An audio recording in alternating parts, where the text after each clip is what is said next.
நைனா பால் பாட்டிலை சுழற்றியபடி மடியில் உறங்கும் மகளின் மீது குனிந்தாள். சி பிரிவுக்கு 12 நாட்கள் ஆகியிருந்தன. எழுந்தபோது தையலில் கடுமையான இழுப்பு உண்டாயிற்று. மருத்துவர் அவளிடம் 1 மாதம் தாய் வீட்டில் இருக்க சொல்லியிருந்தார். போகும்போது ஆதித்யா நீ ஓய்வெடு என்று சொல்லியிருந்தான். மகேந்திர வீட்டில் செடிக்குத் தண்ணீர் ஊற்றிவிடுவாள். நைனா சாவியை கேரு டேக்கருக்கு ஏன் கொடுக்கக்கூடாது என்றும் கேட்டிருந்தாள். ஆதித்யா சிரித்திருந்தான். அம்மாதானே, வெளியாள் இல்லை. அந்த மாலை நைனாவின் அம்மா சமையலறையில் இருந்தாள். அறையில் குழந்தையின் மெல்லிய மூச்சு மட்டும் கேட்டுக்கொண்டிருந்தது.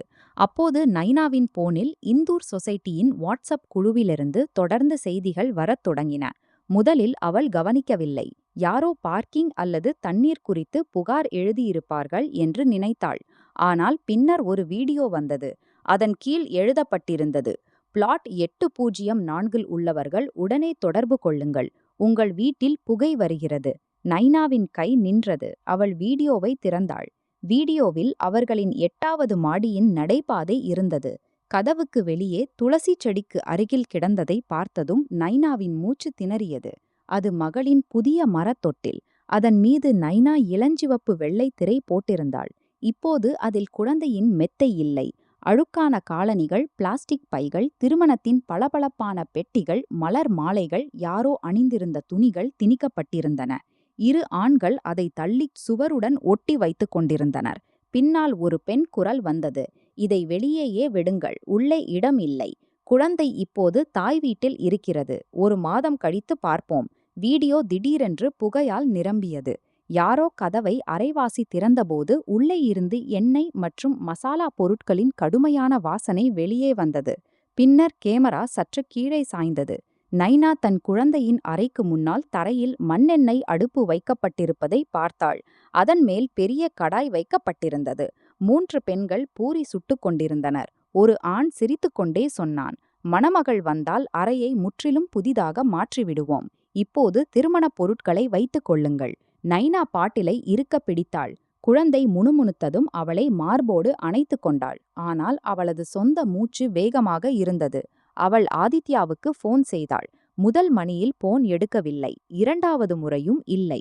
3வது முறை ஆதித்யா எடுத்தான். மறுபுறம் இயந்திரங்களின் சத்தத்துக்கு நடுவே நைனா, மீட்டிங்கில் இருக்கிறேன்.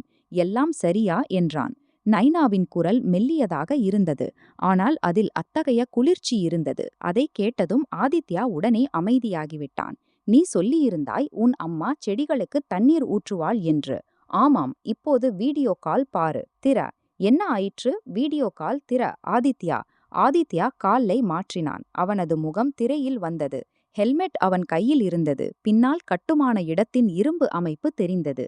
நைனா ஒன்றும் சொல்லாமல் சொசைட்டியின் வீடியோவை அவனது திரையில் அனுப்பினாள். சில வினாடிகள் ஆதித்யாவின் கண்கள் வீடியோவில் நிலைத்திருந்தன. பின்னர் அவனது முகம் மாறியது. இவர்கள் வீட்டுக்குள் என்ன செய்கிறார்கள்? நைனா கேட்டாள். இவர்கள் யாரு? ஆதித்யாவின் மௌனம் நைனாவை குத்தியது. உனக்கு தெரியும், ஒருவேளை மாமி வீட்டார் இருக்கலாம். ரோகனின் திருமண தயாரிப்பு நடக்கிறது. அம்மா சொல்லியிருந்தாள், 2-3 பேர் நகரத்துக்கு வருவார்கள் என்று. ஆனால் 2-3 பேரா? நைனாவின் குரல் நடுங்கியது. என் மகளின் தொட்டில் காலணிகளால் நிரப்பப்பட்டிருக்கிறது. அவளுடைய அறைக்கு முன்னால் மண்ணெண்ணெய் அடுப்பு எரிகிறது. நீயோ எனக்கு ஒருவேளை மாமி வீட்டார் என்று சொல்கிறாய். ஆதித்யா வேகமாக சொன்னான். நான் இப்போதே வீட்டுக்கு போகிறேன். நீ கவலைப்படாதே. நைனா சிரிக்கவில்லை. ஆனால் அவளது உதடுகளில் ஒரு கசப்பான கோடு தோன்றியது. கவலைப்படாதே, நான் என் சொந்த வீட்டின் வீடியோவை அண்டை வீட்டாரிடமிருந்து பார்த்து கொண்டிருக்கிறேன். ஆதித்யா, கதவில் என் பெயர் எங்கே? ஆதித்யா வீடியோவை மீண்டும் திறந்தான். அவனது தோல் சிலிர்த்தது. கதவின் பக்கத்தில் பொருத்தப்பட்டிருந்த கருப்பு பெயர் பலகையில் முன்பு ஆதித்யா மற்றும் நைனா ஜோஷி என்று எழுதப்பட்டிருந்தது. இப்போது அங்கே ஒரு சிவப்பு ராயல் துணி தொங்கவிடப்பட்டிருந்தது. கீழே தரையில் ஏதோ உடைந்தது கிடந்தது. வீடியோவை நிறுத்தியபோது தெளிவாக தெரிந்தது. அது ஒரு $10 எக்ஸ்போஸ் சம்மர் 5 பெயர் பலகை. நடுவில் உடைந்திருந்தது. நைனா மிக மெதுவாக கேட்டாள், என் பெயரை யார் கழற்றினார்கள்? ஆதித்யாவிடம் பதில் இல்லை. அவன் மீட்டிங்கை விட்டு உடனே பார்க்கிங்கை நோக்கி ஓடினான். வழியில் அம்மாவுக்கு போன் செய்தான். முதல் முறை போன் பிஸியாக வந்தது. 2வது முறை சாவித்ரி எடுத்தாள். பின்னால் டோலக், சிரிப்பு மற்றும் பாத்திரங்களின் கடுமையான சத்தம் கேட்டது. ஆமாம் மகனே, வேலையில் இருக்கிறாயா? அம்மா வீட்டில் எத்தனை பேர் இருக்கிறார்கள்? சாவித்திரியின் குரல் முற்றிலும் சாதாரணமாக இருந்தது. எந்த வீடு? ஆதித்யா பற்களை கடித்தான். என் வீடு, பிளாட் 804. அட, நம்முடைய வீடுதானே. கமலாவும் அவளுடைய பிள்ளைகளும் வந்திருக்கிறார்கள். ரோகனுக்கு திருமணம். கிராமத்திலிருந்து மக்கள் வருவார்கள். எங்கே தங்குவார்கள்? அம்மா, நீ என்னிடம் சொல்லியிருந்தாய் 2 பேர் 2 நாட்களுக்கு தங்குவார்கள் என்று. நான் சொல்லியிருந்தேன் எவ்வளவு தேவையோ அவ்வளவு பேர் தங்குவார்கள் என்று. எல்லா விஷயத்தையும் எண்ணிச் சொல்ல வேண்டுமா? குழந்தையின் தொட்டில் வெளியே ஏன் கிடக்கிறது? அப்படியென்றால் எங்கே வைப்பது? அறையில் திருமணப் பொருட்கள் இருக்கின்றன. குழந்தை இப்போது அங்கே இல்லைதானே. அது என் மகளின் அறை. சாவித்திரியின் குரல் திடீரென்று கடுமையாகிவிட்டது. மகனே, குழந்தை 12 நாள் பிறந்தது. அதற்கு அறையின் புரிதல் இல்லை. திருமணம் வாழ்க்கையில் ஒருமுறைதான் நடக்கும். உன் மாமி உன் தந்தை இறந்த பிறகு நம்மை மாதக்கணக்கில் வீட்டில் வைத்திருந்தாள். உன்னை பள்ளிக்கு அனுப்பினாள். உன் கட்டணம் கட்டினாள். இன்று அவளுடைய மகன் திருமணம் செய்கிறான். நீ ஒரு காலியான அறைக்காக கணக்கு கேட்கிறாய். ஆதித்யா காரில் அமர்ந்தான். ஆனால் என்ஜினை ஸ்டார்ட் செய்யவில்லை. காலியான அறை இல்லை அம்மா. அது நைனாவும் என் மகளும் உள்ள அறை. நீங்கள் வீட்டில் கேமராக்களை ஏன் சுழற்றினீர்கள்? வீட்டில் பெண்கள் ஆடை மாற்றுகிறார்கள். விருந்தினர்கள் வந்து போகிறார்கள். எப்போதும் கேமரா இயங்கினால் நன்றாக இருக்குமா? நான் ஒன்றும் உடைக்கவில்லை. சுவர் பக்கம் திருப்பிவிட்டேன். பூட்டை யார் மாற்றினார்கள்? சில கணங்கள் அமைதி. பின்னர் சாவித்திரி சொன்னாள், இத்தனை பேர் இருக்கிறார்கள், பாதுகாப்புக்காக மாற்றினேன். பழைய சாவி பலரிடம் இருந்தது. பழைய சாவி உங்களிடமும் என்னிடமும் மட்டும்தான் இருந்தது. அப்படியென்றால் என்ன? நான் உன் அம்மா. ஆதித்யா முதல் முறையாக உரத்த குரலில் சொன்னான். அம்மா, யாரும் உங்களிடம் வீட்டை மாற்ற சொல்லவில்லை. சாவித்திரியும் கத்தினாள். நான் வாழ்நாள் முழுவதும் உனக்காக என்னென்ன மாற்றவில்லையா? என் தூக்கம், என் உணவு, என் இளமை. இன்று நான் ஒரு பூட்டை மாற்றினேன் என்றால் மருமகள் போன் செய்து உன்னை எனக்கு எதிராக திருப்பிவிட்டாள். இப்போதே அவள் சொல்படி ஆடுவாய் என்றால் இனிமேல் அம்மாவின் முகத்தையும் பார்க்காதே. ஆதித்யா கால்லை துண்டித்தான். அங்கேயே ஸ்டியரிங் மீது குனிந்தான். கோபத்துக்குள் அதே பழைய பயம் இருந்தது. அம்மா என் முகத்தை பார்க்காதே என்று சொல்லும்போதே எழுந்த பயம். சாவித்ரி அழுவாள், நோய் மிரட்டுவாள், உறவினர்களிடம் மகன் மாறிவிட்டான் என்று சொல்வாள். ஆதித்யா ஒவ்வொரு முறையும் பின்வாங்கிவிடுவான். அவன் என்ஜினை ஸ்டார்ட் செய்தான். வழியில் நைனாவின் செய்தி வந்தது. குழந்தை விழித்து விட்டது. நான் பின்னர் பேசுகிறேன். குற்றச்சாட்டும் இல்லை, அழுகையும் இல்லை. அந்த 2 வரிகள் ஏதோ ஒரு அலறலை விட அதிகமாக துடைத்தன. சிறிது நேரம் கழித்து அவன் சொசைட்டியை அடைந்தான். முதன்மை வாயிலில் பாதுகாப்பு பணியாளர் மகேஷ் அவனை பார்த்ததும் அசௌகரியத்துடன் வணக்கம் செய்தான். சார், நீங்கள் வந்துவிட்டீர்களா? ஆமாம். மேலே என்ன நடக்கிறது? மகேஷ் பார்வையை திருப்பிக் கொண்டான். சார், உங்கள் அம்மா சொல்லியிருந்தார் குடும்ப நிகழ்ச்சி என்று. 3 நாள் பாஸ் வாங்கியிருந்தார். பிறகு மக்கள் பெருகிக் கொண்டே போனார்கள். உள்ளே எத்தனை பேர் இருக்கிறார்கள்? இன்று காலை வரை 18 பேர் இருந்தார்கள். இன்று மாலை மேலும் 4 பேர் வந்திருக்கிறார்கள். 15 பேர் உங்கள் பிளாட்டில் இருக்கிறார்கள். மகேஷ் மெதுவாக சொன்னான். சார், நாங்கள் கேட்டோம். அம்மா சொன்னார், உங்களுக்கு தெரியுமா என்று. அவர் இதையும் சொன்னார், உங்கள் மனைவி இப்போது உஜ்ஜைனில் இருப்பாள். திரும்பி வர நேரம் ஆகலாம் என்று.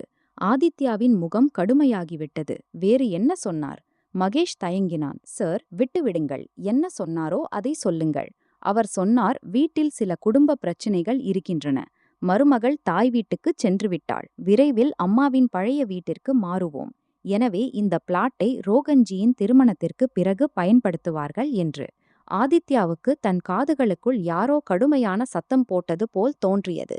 அவர் சொன்னாரா, நான் இந்த பிளாட்டை ரோகனுக்கு கொடுக்கிறேன் என்று? மகேஷ் தலையை தாழ்த்திக் கொண்டான். ஆம். ஆதித்யா லிஃப்ட் பக்கம் நடந்தான். மகேஷ் அவனுக்கு பின்னால் வந்தான். சார், இன்னும் ஒரு விஷயம். 8வது மாடியிலிருந்து 3 புகார்கள் வந்திருக்கின்றன. புகை, சத்தம், நடைபாதையில் பொருட்கள். தீ அலாரமும் ஒலித்திருந்தது. நாங்கள் அடுப்பை அகற்ற சொன்னோம். ஆனால் உள்ளே இருந்தவர்கள் உங்களுடன் பேசிவிட்டோம் என்றார்கள். என்னுடன் யாரும் பேசவில்லை. லிஃப்ட் கண்ணாடியில் ஆதித்யா தன் முகத்தை பார்த்தான். நைனாவின் பழைய வார்த்தை நினைவுக்கு வந்தது. பிரச்சினை அறையின் நிறம் அல்ல. ஒவ்வொரு முடிவிலும் இறுதி வார்த்தை யாருடையது? யாருடையது? அவன் அப்போதும் அதை மிகைப்படுத்திச் சொல்லி கவலையாக எடுத்துக்கொண்டான். 8வது மாடியில் லிஃப்ட் திறந்ததும் சப்தம் அவனது முகத்தில் மோதியது. நடைபாதையில் நாற்காலிகள் இருந்தன. 2 குழந்தைகள் தொட்டிலின் மீது ஏறிக்கொண்டிருந்தனர். அதன் ஒரு பலகை உடைந்திருந்தது. தரையில் எண்ணெய் இருந்தது, சுவருக்கு அருகில் கேஸ் சிலிண்டர் கிடந்தது. யாரோ அவனது முதன்மை கதவுக்கு மேல் செண்டு மலர் மாலைகளை தொங்கவிட்டிருந்தனர். கருப்பு பெயர் பலகை உண்மையிலேயே கீழே விழுந்து கிடந்தது. ஆதித்யா அதை எடுத்தான். நைனாவின் பகுதி நடுவில் பிளந்திருந்தது. அவன் தன் சாவியை பூட்டில் செருகினான். சாவி உள்ளே போகவில்லை. புதிய டிஜிட்டல் லாக் பொருத்தப்பட்டிருந்தது. அவன் மணியை அடித்தான். உள்ளே இருந்து டோலக் சத்தம் சிறிது நேரம் குறைந்தது. பின்னர் யாரோ கதவுக்கு அருகில் வந்து கேட்டார்கள், யார்? ஆதித்யா கோபத்துடன் சொன்னான், கதவை திற. சங்கிலி தொங்கியபடியே கதவு 2 அங்குலம் திறந்தது. எதிரே கமலாவின் மூத்த மருமகள் இருந்தாள். அவனை பார்த்து போலியான புன்னகை காட்டினாள். அட ஆதித்யா அண்ணா, நீங்கள் திடீரென்று. ஆதித்யா கதவில் கையை அடித்தான். இது என் வீடு. அவள் பயந்து பின்னால் திரும்பினாள். அம்மாஜி, ஆதித்யா அண்ணா வந்திருக்கிறார். உள்ளே இருந்து சாவித்ரியின் குரல் வந்தது. கதவை மூடியே வையுங்கள். இப்போது மஞ்சள் சடங்கு நடக்கிறது. ஆண்கள் உள்ளே வரக்கூடாது. ஆதித்யா சொன்னான், அம்மா, நான் என் வீட்டுக்கு வெளியே நிற்கிறேன். சாவித்ரி உள்ளே இருந்து சொன்னாள், உன்னுடைய வீடுதானே, அதனால்தான் குடும்ப திருமணம் நடக்கிறது. சிறிது நேரம் கீழே உட்காரு. ஆதித்யா கதவை மேலும் திறக்க முயன்றான். ஆனால் சங்கிலி சிக்கிவிட்டது. உள்ளே இருந்து பல முகங்கள் அவனை நோக்கி பார்க்கத் தொடங்கின. அவனது சொந்த வரவேற்பறையின் சுவரில் வண்ணத் துணிகள் தொங்குவதை அவன் பார்த்தான். சோபாவை தள்ளி ஓரமாக வைத்திருந்தனர். சென்டர் டேபிளில் மலர்களுடன் மது பாட்டில்களும் வைக்கப்பட்டிருந்தன. தரையில் அவனது விலை உயர்ந்த கம்பளம் தலைகீழாக மடித்துச் சுவருடன் சாய்ந்திருந்தது. பின்னால் கமலா தென்பட்டாள். அவள் மஞ்சள் புடவை அணிந்திருந்தாள். அவளது முகத்தில் வெட்கத்தின் பெயர் கூட இல்லை. இவ்வளவு நாடகம் ஏன் நடத்துகிறீர்கள்? கமலா சொன்னாள், திருமணத்தின் சடங்கு. மாமி, கதவை திறங்கள். முதலில் குரலை தாழ்த்துங்கள். அண்டை வீட்டார் கேட்பார்கள். ஆதித்யா சிரித்தான். ஆனால் அந்த சிரிப்பில் கோபம் இருந்தது. அண்டை வீட்டார் கடந்த 3 மணி நேரமாக எல்லாவற்றையும் பார்த்து கொண்டிருக்கிறார்கள். என் மனைவி தன் குழந்தையின் தொட்டிலை வாட்ஸ்அப்பில் பார்த்திருக்கிறாள். கமலா உதடுகளை திருப்பினாள். மருமகள் தாய் வீட்டில் உட்கார்ந்து தீ மூட்டுகிறாள். அவளுக்கு யார் வீடியோ பார்க்க சொன்னது? குழந்தை இன்னும் சிறியது. தொட்டில் பின்னரும் பயன்படும். தொட்டிலின் மரம் உடைந்திருக்கிறது. புதியது வந்துவிடும். நீ சம்பாதிப்பது எதற்கு? உள்ளே சிலர் சிரித்தனர். அப்போது சாவித்ரி முன் வந்து சங்கியை இறுக்கப் பிடித்தாள். மகனே, இன்று வாக்குவாதம் செய்யாதே. கமலாவின் மரியாதை பிரச்சினை. என் மனைவியின் மரியாதை பிரச்சினையல்லவா? மருமகளுக்கு யார் என்ன சொல்கிறார்கள்? அவள் உங்கள் சொந்த தாய் வீட்டில் ஓய்வெட்டுக்கிறாள். அவளது பெயரை கதவிலிருந்து யார் கழற்றினார்கள்? சாவித்ரியின் கண்கள் ஒரு கணம் பெயர் பலகையை நோக்கிச் சென்றன. பின்னர் அவள் சொன்னாள், திருமண அலங்காரத்தில் விழுந்திருக்கும். உடைந்தது எப்படி? எனக்கு தெரியாது. தொழிலாளர்களிடம் கேளுங்கள். அம்மா, கதவை திறங்கள். இல்லை, இப்போது சடங்கு நடக்கிறது. நான் கடைசி முறையாக சொல்கிறேன். கதவை திறங்கள். சாவித்ரியின் முகம் கடுமையாகிவிட்டது. நானும் கடைசி முறையாக சொல்கிறேன். அம்மாவுக்கு முன்னால் இப்படி பேசாதே. உன் மனைவி உன்னை இவ்வளவு தலைக்கு ஏற்றியிருக்கிறாள். இப்போது நீ அம்மாவுக்கு ஆணை இடுகிறாய். ஆதித்யா ஏதாவது சொல்வதற்கு முன் பின்னால் சொசைட்டியின் செயலாளர் மற்றும் 2 பாதுகாப்பு பணியாளர்கள் வந்துவிட்டனர். செயலாளர் தெளிவான குரலில் சொன்னார், மேடம், விதி மீறப்பட்டிருக்கிறது. நடைபாதையை காலியாக்குங்கள். அடுப்பை உடனே அகற்றுங்கள். பிளாட் உரிமையாளரை உள்ளே வர அனுமதிக்காமல் தடுப்பதும் சரியல்ல. சாவித்ரி எரிச்சலுடன் சொன்னாள், இது என் மகன், வீட்டு விவகாரம். செயலாளர் பதிலளித்தார், வீட்டு விவகாரமாக இருக்கலாம். ஆனால் பதிவு செய்யப்பட்ட உரிமையாளர் இவர்தான். கதவை திறங்கள். சாவித்ரி எல்லா பக்கமும் பார்த்தாள். முதல் முறையாக அவளுக்கு புரிந்தது, வெளியே நிற்கும் மக்கள் ஆதித்யாவின் பேச்சை கேட்கிறார்கள், தன்னுடையதை அல்ல என்று. அவள் விருப்பமின்றியே சங்கியை அகற்றினாள். கதவு திறந்ததும் ஆதித்யா உள்ளே சென்றான். உள்ளே கால் வைத்ததும் வீடு அந்நியமாக தோன்றியது. 15 பேரின் பொருட்கள் சிதறி கிடந்தன. சூட்கேஸ்கள், மெத்தைகள், பிளாஸ்டிக் பெட்டிகள், மிட்டாய் கார்டன்கள், துணிகள், காலணிகள், குழந்தைகளின் பொம்மைகள். டிவிக்கு முன்னால் திருமண மேடை அமைக்கப்பட்டிருந்தது. அவர்களது திருமணத்தின் பெரிய புகைப்படம் தொங்கிய சுவரில் இப்போது ரோகன் மற்றும் அவனது மணமகளின் புகைப்படம் இருந்தது. ஆதித்யா இங்கும் அங்கும் பார்த்தான். அவர்களது புகைப்படம் தரையில் தலைகீழாக வைக்கப்பட்டிருந்தது. கண்ணாடி ஒரு மூலையில் உடைந்திருந்தது. அவன் புகைப்படத்தை எடுத்தான். நைனாவின் முகத்தில் மேலே விரிசல் ஓடியிருந்தது. கமலா சொன்னாள், கண்ணாடியை பின்னர் மாற்றிக்கொள்ளுங்கள். இப்போது இடம் தேவைப்பட்டது. ஆதித்யா கேட்டான், என் மனைவியின் பொருட்களை யார் தொட்டீர்கள்? கமலா சொன்னாள், வீட்டின் பொருட்களை வீட்டார்கள்தான் தொட்டிருக்கிறார்கள். இல்லையென்றால் திருமணத்திற்கு பிறகு மாமி அந்நியமாகிவிட்டாள். சாவித்ரி சேர்த்து கொண்டாள். பார்த்தாயா, நைனா உனக்கு ஒவ்வொரு உறவின் கணக்கையும் கற்பித்து விட்டாள். ஆதித்யா அவர்களது பேச்சை கேட்பதற்கு பதிலாக நேராக குழந்தையின் அறை பக்கம் நடந்தான். கதவு அரைவாசி திறந்திருந்தது. உள்ளே கால் வைத்ததும் அவனது காலணிக்கு அடியில் ஏதோ வெடித்தது. அவன் பின்னால் பார்த்தான். ஒரு சிறிய பிளாஸ்டிக் சந்திரன் அலங்காரம் நைனா தொட்டிலுக்கு மேல் தொங்கவிட வாங்கியிருந்தாள். அறையில் இப்போது குழந்தையின் எந்த அடையாளமும் மிச்சமில்லை. ஒரு பக்கம் திருமண ஆடைகளின் பேக்கெட்டுகள் கூரை வரை அடுக்கப்பட்டிருந்தன. மறுபக்கம் மாவு, எண்ணெய், மசாலா பொருட்களின் மூட்டைகள் இருந்தன.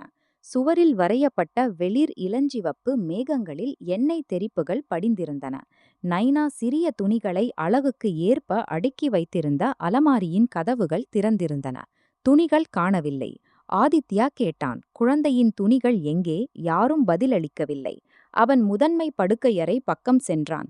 கதவு மூடியிருந்தது. அவன் திறந்தான். ரோகன் படுத்தையில் உட்கார்ந்து போன் பார்த்து கொண்டிருந்தான்.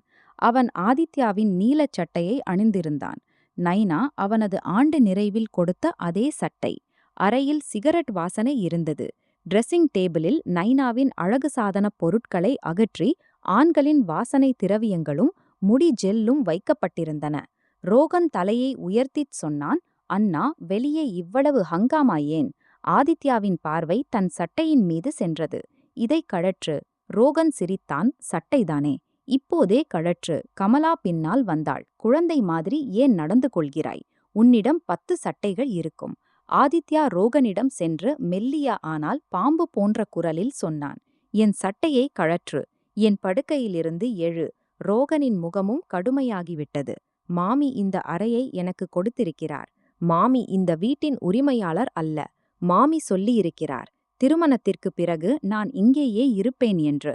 அறை அமைதியாகிவிட்டது. ஆதித்யா சாவித்ரியை பார்த்தான். இவன் என்ன சொன்னான்? சாவித்ரி கண்களை தாழ்த்தவில்லை. நான் சொல்லியிருந்தேன் சில மாதங்களுக்கு தங்கலாம் என்று. புதிய திருமணம். இந்தூரில் வேலை தேடுவான். யாரிடம் கேட்டு? அம்மா மகனிடம் கேட்க வேண்டுமா? வீடு மகனுக்கும் அவன் மனைவிக்கும் சொந்தமாக இருக்கும்போது. ஆமாம், சாவித்ரி அவமதிப்புடன் சொன்னாள். நைனா காகிதத்தில் பெயர் எழுதி வைத்துக் கொண்டாள். அதனால் வீடு அவளுடையதாகிவிட்டதா? பணம் நீ சம்பாதித்திருக்கிறாய். நீ என் மகன். உன் ஒவ்வொரு பொருளிலும் எனக்கு பங்கு இருக்கிறது. என் மகளுக்கு பங்கும் கிடைக்கும். யார் பறிக்கிறார்கள்? ஆதித்யா குழந்தையின் அறை பக்கம் சுட்டிக்காட்டினான். நீங்கள் இப்போதே பறித்துவிட்டீர்கள். சாவித்ரி முன் வந்தாள். வார்த்தை விளையாட்டு விளையாடாதே. நான் முடிவு செய்திருக்கிறேன். ரோகன் திருமணத்திற்குப் பிறகு இங்கே இருப்பான். நீ நைனாவையும் குழந்தையையும் அழைத்துக் கொண்டு என் வீட்டுக்கு வா. அங்கே 3 அறைகள் காலியாக இருக்கின்றன. நான் பேத்தியை பார்த்துக் கொள்வேன். நைனாவுக்கும் ஓய்வு கிடைக்கும். அது விருந்தோம்பல் அல்ல, முன்கூட்டியே தயாரிக்கப்பட்ட திட்டம். நைனாவின் பெயரை அகற்றுவது, பொருட்களை சுருட்டுவது, ரோகனுக்கு முதன்மை அறையை கொடுப்பது. அந்த திட்டத்தின் அடிகள். ஆதித்யா கேட்டான், நைனா உங்கள் வீட்டில் தங்க மறுத்திருந்தாள். சாவித்ரி கடுமையான குரலில் சொன்னாள். இப்போது அவள் பலவீனமாக இருக்கிறாள். திருமணத்திற்கு பிறகு வீடு கணவன் மனைவிக்கு மட்டும் சொந்தமானதல்ல, முழு குடும்பத்துக்குமானது என்பதை கற்றுக்கொள்வாள். இந்த குடும்பத்தில் அவளது விருப்பத்திற்கு எந்த அர்த்தமும் இல்லை. மருமகளின் விருப்பம் வீட்டை உடைக்கத் தொடங்கினால் அது நடக்காது. கமலா இடையில் சொன்னாள். ஆதித்யா பேச்சை நீட்டினால் என்ன ஆகும்? ரோகனின் திருமணம் உடைந்துவிடும். பெண் வீட்டாருக்கு வீட்டை காட்டியாயிற்று. அவர்களிடம் சொல்லியாயிற்று, பையன் திருமணத்திற்கு பிறகு இங்கேயே இருப்பான் என்று. ஆதித்யா கேட்டான், நீங்கள் பெண் வீட்டாரிடம் என் வீட்டை ரோகனுடையது என்று சொன்னீர்களா? கமலா வெட்கமின்றி சொன்னாள், திருமணத்தை காப்பாற்ற சிறிது பொய் சொல்ல வேண்டியிருக்கும். அவளது புத்தகங்கள், ஆவணங்கள், திருமண புகைப்பட ஆல்பம், குழந்தையின் மருத்துவமனை காகிதங்கள் மற்றும் அந்த சிறிய வெள்ளி கொலுசு சாவித்ரி பிறந்த நாளில் பேத்திக்கு அணிவிக்கும் நாடகம் நடித்தது. ஆதித்யா பெட்டியின் மீது கையை வைத்தான். அந்த நொடியில் அவனுக்கு முதல் முறையாக தெளிவாக புரிந்தது. அவனது அம்மா வீட்டில் மக்களுக்கு இடம் கொடுக்கவில்லை. அவனது மனைவியை அந்த வீட்டிலிருந்து வெளியேற்றியிருந்தாள். அவன் திரும்பாமல், அவனிடம் கேட்காமல், அவன் முன்னிலையில் பார்க்காமல். போனில் நைனாவின் குரல் வந்தது. ஆதித்யா, நீ ஏன் அமைதியாக இருக்கிறாய்? ஆதித்யா பெட்டியில் எழுதப்பட்ட வார்த்தைகளை பார்த்தபடி சொன்னான். நைனா, உன் பொருட்கள் பொதி செய்யப்பட்டிருக்கின்றன. சில கணங்கள் எந்த சத்தமும் இல்லை. பின்னர் நைனா கேட்டாள், எங்கே அனுப்புவதற்கு? ஆதித்யா கண்களை மூடிக்கொண்டான். அவனுக்கு பின்னால் சாவித்திரியின் குரல் வந்தது. அவளிடம் சொல், அது அவளது தாய் வீடு, சாலையல்ல.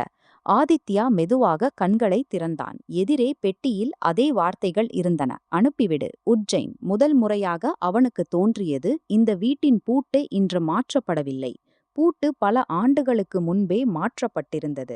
அந்த நாளில் அவன் நைனாவிடம் சொன்னபோது, சற்று பொறுத்துக்கொள். போனின் மறுபுறம் சில கணங்கள் நைனாவின் மூச்சு மட்டும் கேட்டுக்கொண்டிருந்தது.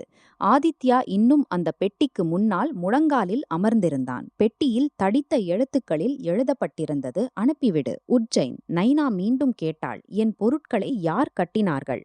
ஆதித்யா பின்னால் பார்த்தான். சாவித்ரி கதவுக்கு அருகில் நின்றிருந்தாள். அவளது முகத்தில் குற்ற உணர்ச்சி இல்லை. மருமகளின் துணிகள், ஆவணங்கள் மற்றும் புதிதாக பிறந்த குழந்தையின் பொருட்களை பெட்டிகளில் நிரப்புவது வீட்டின் சாதாரண சுத்தம் போல.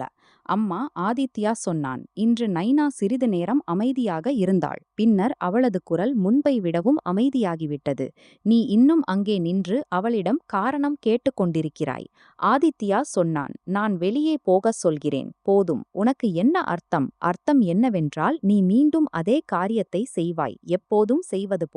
முதலில் அம்மாவை எல்லை மீற அனுமதிப்பாய், பின்னர் சேதம் ஏற்பட்ட பிறகு சிறிது சுத்தம் செய்வாய், பிறகு என்னிடம் சொல்வாய், இப்போது எல்லாம் சரியாகிவிட்டது என்று.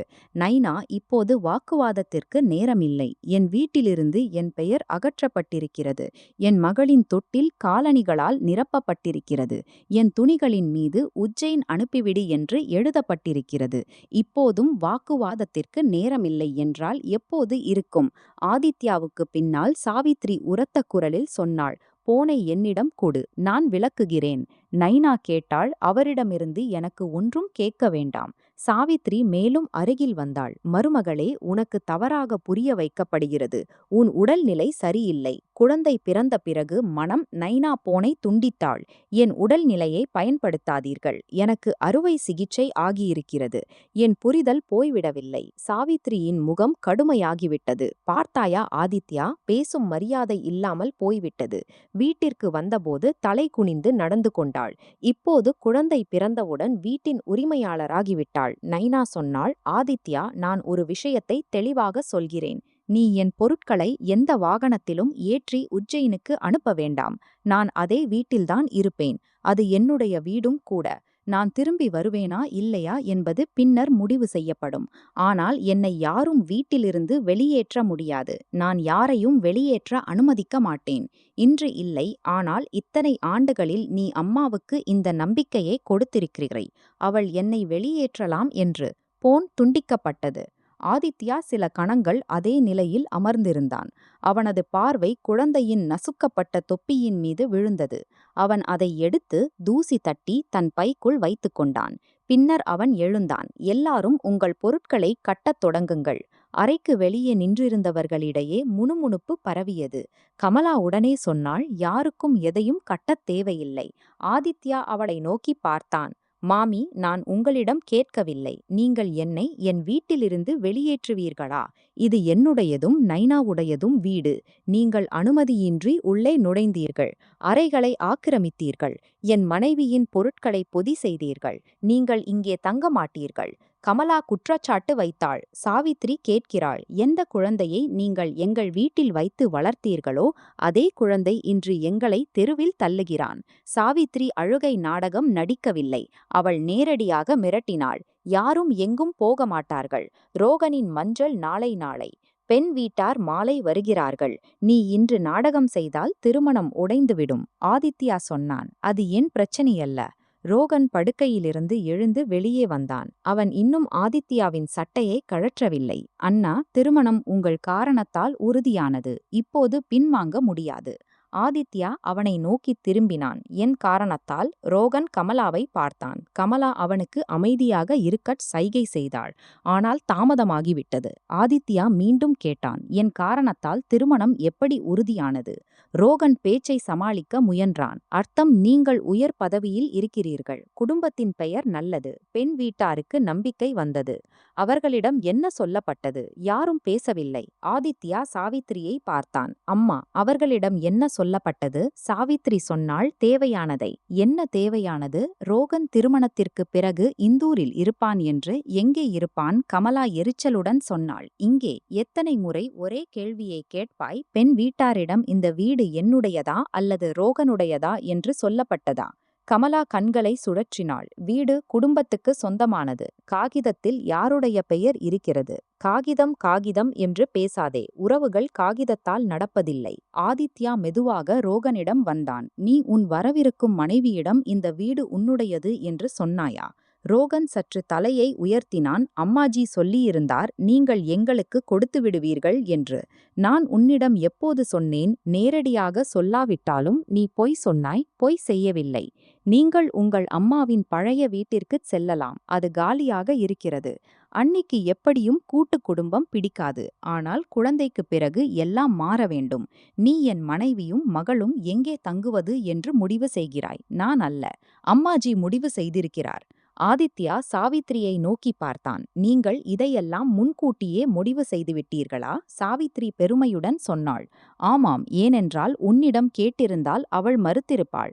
பிறகு நீ அவள் சொல்வதையே செய்திருப்பாய். அதனால்தான் நான் பொய் சொன்னேன். வீட்டை காப்பாற்ற பொய் அல்ல. முடிவு எடுக்கிறோம். ஆதித்யா சொசைட்டி செயலாளரை அழைத்தான். அவர் இன்னும் கதவுக்கு அருகில் நின்றிருந்தார். ஷர்மாஜி, தயவு செய்து இன்று முதல் எந்த விருந்தினரின் நுழைவையும் பதிவு செய்யுங்கள். என் எழுத்துப்பூர்வ அனுமதியின்றி யாரும் வரக்கூடாது. சாவித்ரி கத்தினாள். உனக்கு எப்படி துணிச்சல் வந்தது?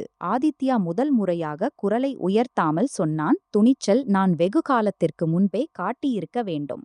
ஷர்மாஜி தலையை ஆட்டினார். நாங்கள் விதிகளின்படி செய்வோம். ஆனால் உள்ளே ஏற்கனவே இருக்கும் மக்களை வெளியேற்ற உங்களுக்கு நேரம் கொடுங்கள். பொருட்கள் நிறைய இருக்கின்றன. ஆதித்யா கடிகாரத்தை பார்த்தான். மாலை 5 மணி, இரவு 9 மணி வரை. கமலா சொன்னால், 4 மணி நேரத்தில் 15 பேர் எங்கே போவார்கள்? நீங்கள் வருவதற்கு முன் இதை ஏன் யோசிக்கவில்லை? ஏனென்றால் எங்களுக்கு சொல்லப்பட்டது வீடு எங்களுடையது. கமலாவின் வாயிலிருந்து வார்த்தைகள் வெளியேறிவிட்டன.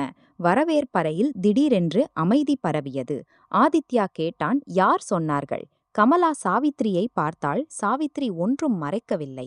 நான் சொல்லியிருந்தேன், இந்த வீடு கமலா மாமிக்குச் சொந்தமானது. நான் சொன்னேன், குடும்பத்துக்குச் சொந்தமானது. தேவைப்பட்டால் ரோகன் பயன்படுத்துவான். நீங்கள் இதையும் சொன்னீர்களா? திருமணத்திற்கு பிறகு அவன் இங்கேயே இருப்பான். ஆமாம், நீங்கள் சொன்னீர்களா? நைனா திரும்பி வரமாட்டாள். சாவித்ரியின் முகத்தில் லேசான புன்னகை தோன்றியது. நான் சொல்லியிருந்தேன், குழந்தை பிறந்த பிறகு மருமகள் பெரிய வீட்டில் இருக்க வேண்டும். யாராவது கவனிப்பவர் இருக்கும் இடத்தில். அது தவறல்ல. நீங்கள் பெண் வீட்டாரிடம் என்ன சொன்னீர்கள்? அவர்களுக்கு இவ்வளவு தெரிந்தால் போதும். பையன் இந்தூரில் தன் வீட்டில் இருப்பான். இது அவனது வீடல்ல. இன்று இல்லை, நாளை ஆகிவிடும். ஆதித்யா முதல் முறையாக தன் அம்மாவை அப்படி பார்த்தான். அவள் ஏதோ அந்நியர் போல. அவனுக்கு தோன்றியது, அம்மா எல்லையை மீறியிருக்கிறாள். இப்போது அவனுக்கு புரிந்தது, எல்லை மீறுதல் திடீரென்று நடக்கவில்லை. சாவித்ரி மாதக்கணக்காக வழியை உருவாக்கியிருந்தாள். அப்போது மணி அடித்தது. கதவில் 3 பெண்கள் மற்றும் 2 ஆண்கள் நின்றிருந்தனர். அவர்கள் கைகளில் மிட்டாய் மற்றும் பழப்பெட்டிகள் இருந்தன. முன்னால் சுமார் 55 வயதுள்ள ஒரு ஆண் இருந்தார். அவருடன் வெளிர் நீல சூட்டில் ஒரு இளம்பெண் நின்றிருந்தாள். கமலாவின் முகம் மாறியது. அட, நீங்கள் இவ்வளவு சீக்கிரம்? ரோகன் உடனே ஆதித்யாவின் சட்டைக்கு மேல் ஜாக்கெட் அணிந்து கொண்டான். சாவித்ரி ஒரு கணம் புன்னகையுடன் விருந்தோம்பும் தோற்றத்தை எடுத்தாள். வாருங்கள், வாருங்கள், பெண் வீட்டார் வந்திருக்கிறார்கள். ஆதித்யா கதவில் நின்ற குடும்பத்தை பார்த்தான். அந்த இளம் பெண் ஒருவேளை ரோகனின் வரவிருக்கும் மனைவி பிரியாவாக இருக்கலாம். அவளது தந்தை ஆதித்யாவை பார்த்து கைகளை கூப்பினார். வணக்கம், நீங்கள் ரோகனின் அண்ணன் என்று நினைக்கிறேன். கமலா இடையில் வந்தாள். ஆமாம், அண்ணன் போன்றவர். ஆதித்யா, மகனே, இப்போதுதான் வேலையிலிருந்து திரும்பினான். ஆதித்யா மீண்டும் சொன்னான். கமலா அவனை நோக்கி கடுமையாக பார்த்தாள். பிரியாவின் தந்தை சிரித்துக்கொண்டே சொன்னார். ரோகன் சொல்லியிருந்தார், குடும்பம் மிகவும் ஒன்றுபட்டது என்று. இந்த பிளாட்டை பார்த்ததும் எங்களுக்கும் மனநிறைவு கிடைத்தது. இந்தூரில் சொந்த வீடு இருப்பது பெரிய விஷயம். ஆதித்யா ரோகனை பார்த்தான். ரோகன் உடனே சொன்னான், அங்கிள், இன்று வீட்டில் சிறிது பொருட்கள் சிதறி கிடக்கின்றன. திருமண தயாரிப்பு. பிரியாவின் அம்மா குழந்தையின் அறை பக்கம் பார்த்தாள். அந்த அறைதான் நீங்கள் சொல்லி இருந்தீர்கள். பின்னர் குழந்தைகளுக்கு இருக்கும் என்று. கமலா சொன்னாள். ஆமாம், ஆமாம், இப்போது திருமணப் பொருட்கள் வைக்கப்பட்டிருக்கின்றன. ஆதித்யாவுக்குள் ஏதோ குளிர்ந்து விட்டது. உங்களுக்கு இந்த பிளாட் யாருடையது என்று சொல்லப்பட்டது. கமலா உரத்த குரலில் சொன்னாள். ஆதித்யா, விருந்தினர்கள் நிற்கிறார்கள், வேண்டுமானால் கேள். பிரியாவின் தந்தை சற்று அசௌகரியமடைந்தார். எங்களுக்கு சொல்லப்பட்டது இது ரோகனின் பிளாட், குடும்பம் அவனுக்கு கொடுத்திருக்கிறது. ஆதித்யா கேட்டான். யார் சொன்னார்கள்? இந்த முறை பிரியா பேசினாள். ரோகன் சொன்னார். சாவித்ரி ஆண்டியும் சொல்லியிருந்தார். அறை மீண்டும் அமைதியாகிவிட்டது. சாவித்ரி முன் வந்தாள். மகனே, வார்த்தைகளில் வித்தியாசம் இருக்கிறது. நான் சொல்லியிருந்தேன், திருமணத்திற்கு பிறகு ரோகன் இங்கே இருப்பான். குடும்பத்தில் கொடுத்ததாகவே புரிந்து கொள்ளுங்கள். ஆதித்யா சொன்னான். நான் இதை யாருக்கும் கொடுத்ததே இல்லை. பிரியாவின் தந்தையின் முகம் மாறியது. என்ன அர்த்தம்? ரோகன் உடனே சொன்னான். அண்ணா கோபத்தில் இருக்கிறார். அண்ணி தாய் வீட்டில் இருக்கிறாள். வீட்டின் பயன்பாடு குறித்து சிறிய தவறான புரிதல். ஆதித்யா அவனது பேச்சை துண்டித்தான். இந்த வீடு என்னுடையதும் என் மனைவி நைனாவுடையதும் பெயரில் இருக்கிறது. எங்கள் மகள் 12 நாட்களுக்கு முன் பிறந்தாள். என் மனைவி உஜ்ஜைனில் அறுவை சிகிச்சைக்குப் பிறகு ஓய்வெடுத்துக் கொண்டிருக்கிறாள். அவள் இல்லாத போது என் வீட்டின் பூட்டு மாற்றப்பட்டது. அவளது பெயர் கதவிலிருந்து அகற்றப்பட்டது. அவளது பொருட்கள் பெட்டிகளில் நிரப்பப்பட்டு தாய் வீட்டுக்கு அனுப்ப தயாராக்கப்பட்டன. உங்களிடம் பொய் சொல்லப்பட்டது. இது ரோகனின் வீடு என்று. பிரியா மெதுவாக ரோகனை பார்த்தாள். நீ சொல்லியிருந்தாய், பதிவு உன் பெயரில் இருக்கிறது என்று. ரோகனின் முகத்தின் நிறம் மங்கிவிட்டது. நான் சொல்லியிருந்தேன், செயல்முறை நடந்து கொண்டிருக்கிறது என்று. நீ எனக்கு ஆவணத்தின் புகைப்படமும் அனுப்பியிருந்தாய். ஆதித்யா உடனே எச்சரிக்கையானான். எந்த ஆவணம்? ரோகன் சொன்னான். ஒன்றுமில்லை. பிரியா போனை எடுத்தாள். அவள் திரையை திறந்தாள். புகைப்படத்தில் சொசைட்டியின் பழைய அமராட் கடிதம் இருந்தது. அதில் ஆதித்யாவின் பெயர் இருந்தது. ஆனால் மேல் பகுதியில் யாரோ டிஜிட்டலாக ரோகனின் பெயரை ஒட்டியிருந்தனர். ஆவணம் மிகத் தெளிவாக இல்லை, ஆனால் சாதாரண மனிதனை ஏமாற்ற போதுமானதாக இருந்தது. ஆதித்யா போனை தன் கையில் எடுத்தான். இதை உனக்கு யார் அனுப்பினார்கள்? பிரியா சொன்னாள். ரோகன். கமலா இடையில் வந்தாள். திருமணத்தை உறுதிப்படுத்த பையனின் நிலை நன்றாக காட்ட வேண்டும். யார் ஒவ்வொரு காகிதத்திலும் எவ்வளவு போகிறார்கள்? பிரியாவின் தந்தை கடுமையான குரலில் கேட்டார். நீங்கள் எங்களுக்கு போலியான ஆவணம் காட்டினீர்கள். சாவித்ரி சொன்னாள். போலியல்ல, வீடு குடும்பத்துக்கு சொந்தமானது. பெயர் இன்று ஆதித்யாவுடையது, நாளை ரோகனுடையதாக இருக்கலாம். ஆதித்யா அம்மாவை பார்த்தான். நீங்கள் இந்த புகைப்படத்தை உருவாக்கினீர்களா? சாவித்ரி நேரடி பதில் சொல்லவில்லை. அவள் பிரியாவின் குடும்பத்திடம் சொன்னாள். பாருங்கள், மருமகள் வீட்டில் சண்டை போட்டிருக்கிறாள். ஆதித்யா இப்போது உணர்ச்சி வசப்பட்டிருக்கிறான். திருமணத்திற்கு பிறகு எல்லாம் சரியாகிவிடும். பிரியா சொன்னாள். ஆனால் வீடு ரோகனுடையதல்ல. ஆகிவிடும். சாவித்ரி சொன்னாள். நான் என் மகனை புரிய வைத்து விடுவேன். ஆதித்யா மெல்லிய குரலில் சொன்னான். ஆகாது. சாவித்ரி அவனை நோக்கி பார்த்தாள். நான் சொன்னேன், இந்த வீடு ரோகனுடையதாக ஒருபோதும் இருக்காது. பிரியாவின் தந்தை மிட்டாய் பெட்டியை மேஜையில் வைத்தார். எங்களுக்கு இன்று நிறைய புதிய விஷயங்கள் தெரிகின்றன. நாங்கள் இப்போது போகிறோம். கமலா பயந்து அவர்களுக்கு முன்னால் நின்றாள். அட, இவ்வளவு பெரிய விஷயமா ஆயிற்று? வீடு கிடைத்துவிடும். பிரியாவின் அம்மா முதல் முறையாக கடுமையான குரலில் சொன்னாள். உங்களுக்கு வேறு யாருடைய காகிதத்தை எடுப்பது சிறிய விஷயமாக இருக்கலாம். எங்களுக்கு பொய் சொல்லி மகளை மணம் செய்வது சிறிய விஷயமல்ல. ரோகன் பிரியாவின் கையை பிடிக்க முயன்றான். அவள் கையை பின்னால் இழுத்து கொண்டாள். நீ என்னிடம் இன்னும் என்னென்ன பொய்கள் சொல்லியிருக்கிறாய்? ஒன்றும் இல்லை. வேலை? ரோகன் அமைதியாகிவிட்டான். பிரியாவின் தந்தை கேட்டார். வேலையிலும் பொய் இருக்கிறதா? கமலா கத்தினாள். திருமணத்திற்கு பிறகு வேலை கிடைத்துவிடும். குடும்பம் உதவும். ஆதித்யா சொன்னான். நான் ரோகனுக்கு வேலை வாங்கித் தருவதாக எந்த வாக்குறுதியும் அளிக்கவில்லை. இப்போது பிரியாவின் குடும்பம் முழுமையாக புரிந்து கொண்டது. ரோகனுக்கு சொந்த வீடு இல்லை, நிலையான வேலை இல்லை. வாக்குறுதி அளிக்கப்பட்ட வாழ்க்கை ஆதித்யாவும் நைனாவும் சொந்தமான சொத்தின் மீது கட்டப்பட்ட பொய். அவர்கள் கதவு பக்கம் நகர்ந்தனர். சாவித்ரி ஆதித்யாவுக்கு முன்னால் வந்து சொன்னாள். அவர்களை நிறுத்து. ஏன்? உன் மாமியின் மரியாதை போய்விடும். உண்மையை சொன்னதால் அல்லது பொய் சொன்னதால்? பெரியவர்கள் திருமணத்தில் சிறிது மிகைப்படுத்தி சொல்வார்கள். நீ உன் மனைவி காரணமாக உன் சகோதரனின் வீட்டை அழிக்கிறாய். அவன் என் சகோதரன் அல்ல. இதை கேட்டதும் கமலா அலறினாள். சாவித்ரி கேட்கிறாள். இன்று இவனுக்கு சொல்லிவிடு, இவன் தந்தை இறந்த பிறகு யார் இவனுக்கு உணவளித்தார்கள் என்று.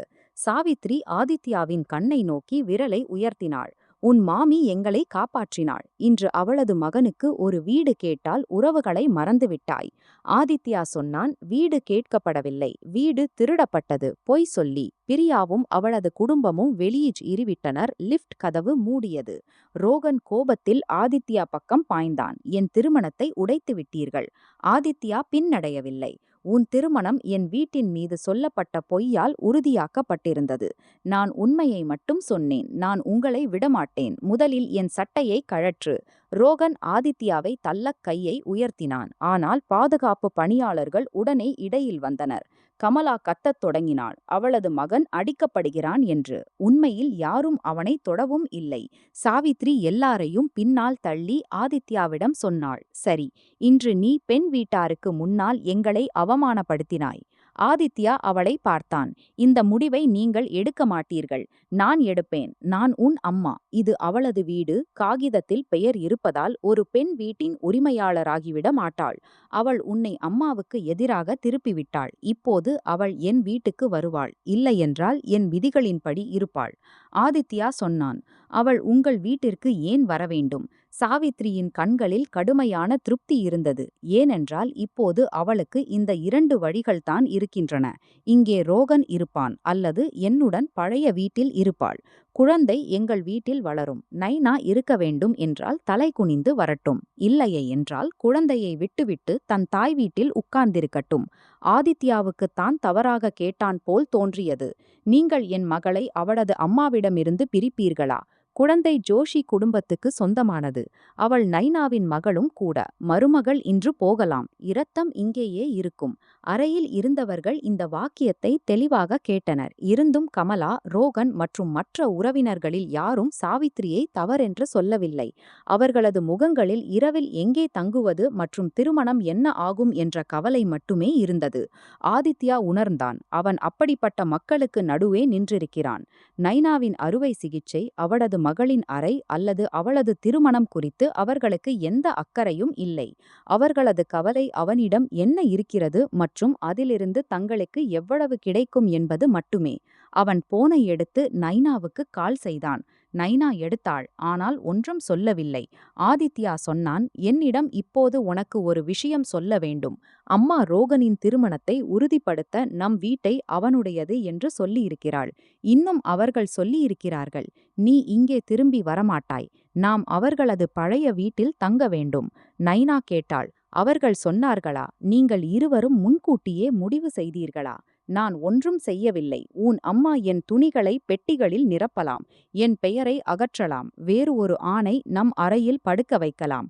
முழு பெண் வீட்டு குடும்பத்திற்கும் வீட்டை காட்டலாம். இதெல்லாம் ஒரு நாளில் நடக்கவில்லை. ஆதித்யா, எனக்கு தெரியும். இப்போது உனக்கு நிகழ்ச்சி மட்டும் தெரிந்திருக்கிறது. உன் பங்கு இன்னும் உனக்கு புரியவில்லை.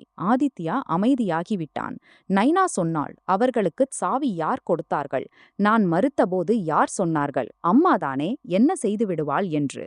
ஆதித்யா கண்களை மூடிக்கொண்டான். கடந்த வருடம் உன் அம்மா என் அலமாரியை திறந்து என் நகைகளை கமலா மாமியின் மகளின் திருமணத்திற்கு கொடுத்தார்கள். அப்போது யார் சொன்னார்கள்? திரும்பி வந்துவிடும், பேச்சை நீட்டாதே என்று. நீங்கள் நம் சேமிப்பிலிருந்து ரோகனுக்கு பணம் கொடுத்தபோதும் பின்னர் சொன்னபோதும் யார் சொன்னார்கள்? குடும்பத்தில் கணக்கு இருக்காது என்று. ஆதித்யா எந்த பதிலும் சொல்லவில்லை. நைனாவின் குரல் உடையவில்லை. அதுதான் ஆதித்யாவுக்கு மேலும் காயத்தை கொடுத்தது. உன் அம்மா இன்று என் வீட்டை ஆக்கிரமிக்கவில்லை. நீ பல ஆண்டுகளாக அவளுக்கு கற்பித்திருக்கிறாய் எனக்கு எந்த மதிப்பும் இல்லை என்று. நைனா, நான் இப்போது உன்னை விட்டுவிடுவதா அல்லது திரும்பி வருவதா என்ற முடிவு செய்யவில்லை. ஆனால் இதை நினைக்காதே. எல்லாரையும் வெளியேற்றி புதிய தொட்டில் வாங்கி சுவரை மீண்டும் வண்ணம் பூசினால் எல்லாம் முன்பு போல் ஆகிவிடும். நான் அப்படி நினைக்கவில்லை. நீ எப்போதும் இப்படித்தான் நினைக்கிறாய். சேதம் பொருட்களுக்கு நேரிடுகிறது. பொருட்களை மாற்றிவிடு. பிரச்சனை முடிவு. பிரச்சனை என்னவென்றால், என் திருமணத்தில் என் இடம் ஒவ்வொரு முறையும் உன் அம்மாவின் அனுமதிக்கு பிறகுதான் முடிவு செய்யப்படுகிறது. ஆதித்யா சாவித்ரியை பார்த்தான். அவள் கமலா மற்றும் ரோகனுடன் மெல்லிய குரலில் பேசிக் கொண்டிருந்தாள். ஒருவேளை அடுத்த அடியின் திட்டம் தீட்டிக் கொண்டிருந்தாள். அவளது முகத்தில் இன்னும் நம்பிக்கை இருந்தது. இறுதியில் மகன் தலை குனிவான் என்று. நைனா கேட்டாள். இப்போது என்ன செய்வாய்? ஆதித்யா சொன்னான். முதலில் எல்லாரையும் வெளியேற்றுவேன். பிறகு அம்மாவின் சாவியை திருப்பி பெறுவேன். பிறகு ஆதித்யா நின்றான். நைனா சொன்னாள், இதுதான் வித்தியாசம். நீ இன்னும் இன்றைய தீயை அணைப்பது பற்றியே சிந்தித்துக் கொண்டிருக்கிறாய். நான் அறிய விரும்புகிறேன். நாளை உன் அம்மா மீண்டும் அழுவாள். நோயின் பெயரை சொல்வாள். உறவினர்கள் போன் செய்வார்கள். உன்னை பாவி மகன் என்பார்கள். அப்போது நீ என்ன செய்வாய்? ஆதித்யா பதிலளிக்க வாயை திறந்தான். ஆனால் வார்த்தைகள் வெளியே வரவில்லை. நைனா சொன்னாள், பதில் கிடைத்ததும் போன் செய். கால் துண்டிக்கப்பட்டது. ஆதித்யா போனை கீழே வைத்தான். சாவித்ரி அவனுக்கு முன்னால் வந்து நின்றாள். மருமகள் என்ன சொன்னாள்? உங்களுக்கு அதில் எந்த அக்கறையும் இல்லை. எனக்கு எல்லா அக்கறையும் இருக்கிறது. அவள் என் பேத்தியின் அம்மா. இப்போது நீங்கள் சொன்னீர்கள் மருமகள் போகலாம் என்று. சாவித்ரியின் முகம் இறுகியது. கோபத்தால் வாயிலிருந்து வெளியேறியது. இல்லை, இதே பாம்புதான் நினைக்கிறது. நீ என்ன நினைக்கிறாய்? அவள் உன்னை அம்மாவிடமிருந்து பிரித்து விடுவாள். நீ மகிழ்ச்சியாக பார்த்து கொண்டிருப்பாய். ஆதித்யா முதல் முறையாக தெளிவாக சொன்னான். என்னை உங்களிடமிருந்து நைனா பிரிக்கவில்லை. நீங்கள் செய்தீர்கள். சாவித்ரியின் கண்கள் விரிந்தன. நீ என் மீது குற்றச்சாட்டு வைக்கிறாயா? நீங்கள் என் மனைவியை வீட்டிலிருந்து வெளியேற்ற தயாராகினீர்கள். என் மகளின் அறையை பறித்தீர்கள். என் வீட்டின் போலியான ஆவணம் உருவாக்கினீர்கள். பெண் வீட்டாரிடம் பொய் சொன்னீர்கள். இப்போது எதிர்பார்க்கிறீர்கள். இதையெல்லாம் பார்த்தும் நான் உங்கள் மகனாகவே இருக்க வேண்டும் என்று. ஒன்றும் நடக்காதது போல சாவித்ரி பற்களை கடித்தாள். உனக்கு தோன்றுகிறது நான் தோற்றுவிடுவேன் என்று. இந்த வீட்டை காலி செய்து நைனாவை திரும்ப அழைத்து வருவாய். எல்லாம் சரியாகிவிடும். ஆதித்யா சொன்னான். குறைந்தபட்சம் இன்று இங்கே யாரும் இருக்க மாட்டார்கள். சாவித்ரி அவனுக்கு மிக அருகில் வந்தாள். சரி, பார்க்கிறேன். எவ்வளவு நேரம் மனைவிக்கு பின்னால் நிற்கிறாய்? நாமகரணம் வரட்டும். முழு குடும்பத்திற்கு முன்னால் கேட்பேன். அம்மா வேண்டுமா அல்லது மனைவி? ஆதித்யா சொன்னான். அந்த நாளிலும் என் பதில் இதுவாகவே இருக்கும். சாவித்ரி சிரித்தாள். இன்றைய தனிமையில் பேசுவது எளிது. உறவினர்களுக்கு முன்னால் அம்மாவை விட்டுவிடுவது அவ்வளவு எளிதல்ல. அன்றிரவு 9 மணி வரை யாரும் தாமாகவே பொருட்களை கட்டவில்லை. ஆதித்யா பாதுகாப்பு பணியாளர்களுடன் ஒவ்வொரு நபரையும் வெளியே அனுப்ப வேண்டியிருந்தது. கமலா தொடர்ந்து கத்தியபடியே இருந்தாள். ரோகன் பலமுறை கதவை மூட முயன்றான். சாவித்ரி ஒவ்வொரு 10 நிமிடங்களுக்கும் யாரோ உறவினருக்கு போன் செய்து ஆதித்யாவை அவமானப்படுத்திக் கொண்டிருந்தாள். ஆனால் கடைசி சூட்கேஸ் லிப்டில் வைக்கப்பட்டபோது வரவேற்பறை முதல் முறையாக அமைதியானது. வீடு காலியாக இருந்தது. ஆனால் வீடு போல் இல்லை. ஒவ்வொரு அறையிலும் வேறு யாரோடத்தா வாசனை இருந்தது. சமையலறையில் எரிந்த எண்ணெயின் படலம் இருந்தது. குழந்தையின் அறை சுவர்களில் புகை படிந்திருந்தது. முதன்மை படுக்கை அறையில் சிகரெட் துண்டுகள் கிடந்தன. நைனாவின் அலமாரி காலியாக இருந்தது. திருமண புகைப்படம் உடைந்திருந்தது. ஆதித்யா முதன்மை கதவுக்குள் புதிய லாக்கை பார்த்தான். பின்னர் தரையில் உடைந்த பெயர் பலகையை எடுத்தான். சாவித்ரி போவதற்கு முன் கதவில் நின்றாள். இன்னும் நேரம் இருக்கிறது. நைனாவை புரியவை. நாமகரணம் எங்கள் வீட்டிலிருந்து நடக்கும். குழந்தை அங்கேயே இருக்கும். ஆதித்யா கேட்டான். இந்த வீடு? சாவித்ரி தயக்கமின்றி சொன்னாள். ரோகனுக்கு கொடுக்க வேண்டும். இல்லையென்றால் அவனது திருமணம் ஒருபோதும் நடக்காது. ரோகனுக்கு கொடுக்க மாட்டேன். அவனது திருமணத்திற்காக நான் என் மனைவியின் வீட்டை கொடுக்க மாட்டேன். சாவித்ரி சொன்னாள். பிறகு மருமகளை தன் தாய் வீட்டில் இருக்கவிடு. உன் மகளை நாங்கள் வைத்துக் கொள்வோம். ஆதித்யா கதவை மூடுவதற்கு முன் கடைசி முறையாக அம்மாவை பார்த்தான். உங்களுக்கு என் மகளிடம் வருவதற்கும் எந்த உரிமையும் இல்லை. சாவித்ரியின் முகம் கோபத்தால் திரிந்தது. உரிமையை நாமகரண நாளில் உனக்கு சொல்வேன். கதவு மூடியது. ஆதித்யா வீட்டின் நடுவில் தனியாக நின்றான். வெளியே நடைபாதையில் தொட்டில் இன்னும் காலணிகள் மற்றும் அழுக்கான செண்டு மலர் பைகளால் நிரம்பியிருந்தது. அவன் ஒவ்வொன்றாக வெளியே எடுக்கத் தொடங்கினான். மிக கீழே குழந்தையின் அறை பெயர் பலகை அழுத்தப்பட்டு உடைந்திருந்தது. அதில் நைனா தன் கையால் எழுதியிருந்தாள். எங்கள் மகளின் முதல் அறை. ஆதித்யா அந்த பலகையை எடுத்தான். அந்த நேரத்தில் அவனது போனில் சாவித்ரியின் செய்தி வந்தது. நாமகரண தேதி முடிவு செய்துவிட்டேன். முழு குடும்பத்தையும் அழைக்கிறேன். அந்த நாளில் மருமகள் எங்கள் விதிகளை ஏற்றுக்கொள்வாள் அல்லது எல்லோர் முன்னிலையிலும் முடிவு செய்யப்படும். குழந்தை எந்த வீட்டுக்கு சொந்தமானது என்று. ஆதித்யா செய்தியை படித்தான். சில வினாடிகளுக்குப் பிறகு நைனாவின் போனுக்கும் அதே அழைப்பு வந்தது. ஆனால் அந்த அட்டையில் ஆதித்யாவும் நைனாவும் சேர்ந்து தேர்ந்தெடுத்த பெயர் இல்லை. அட்டையில் சாவித்ரி தனியாக தேர்ந்தெடுத்த மற்றொரு பெயர் அச்சிடப்பட்டிருந்தது. மேலும் பெற்றோர் இடத்தில் ஜோஷி குடும்பத்தின் பேத்தி என்று மட்டும் எழுதப்பட்டிருந்தது. நைனா அழைப்பு அட்டையை பல முறை படித்தாள். வெள்ளை பின்னணியில் தங்க எழுத்துக்கள். மேலே எழுதப்பட்டிருந்தது. ஜோஷி குடும்பத்தின் புதிதாக பிறந்த பேத்தியின் நாமகரண சடங்கு. அதற்கு கீழே சாவித்ரி தனியாக தேர்ந்தெடுத்த பெயர் அச்சிடப்பட்டிருந்தது. ஆர்யா. நைனாவின் பெயரும் இல்லை. ஆதித்யாவின் பெயரும் இல்லை. நைனா தன் மடியில் உறங்கும் மகளை பார்த்தாள். அவள் ஆதித்யாவுடன் கர்ப்பத்தின் 7வது மாதத்திலிருந்தே அவளது பெயரை தேர்ந்தெடுத்திருந்தாள். அன்வி. இருவரும் மருத்துவமனை கோப்பையிலும் அதே பெயரை எழுதியிருந்தனர். ஆதித்யா சில சமயம் நைனாவின் வயிற்றில் கையை வைத்து சொல்வான், அன்வி, சீக்கிரம் வாராதே, உன் அறையின் நிறம் இன்னும் மிச்சம் இருக்கிறது.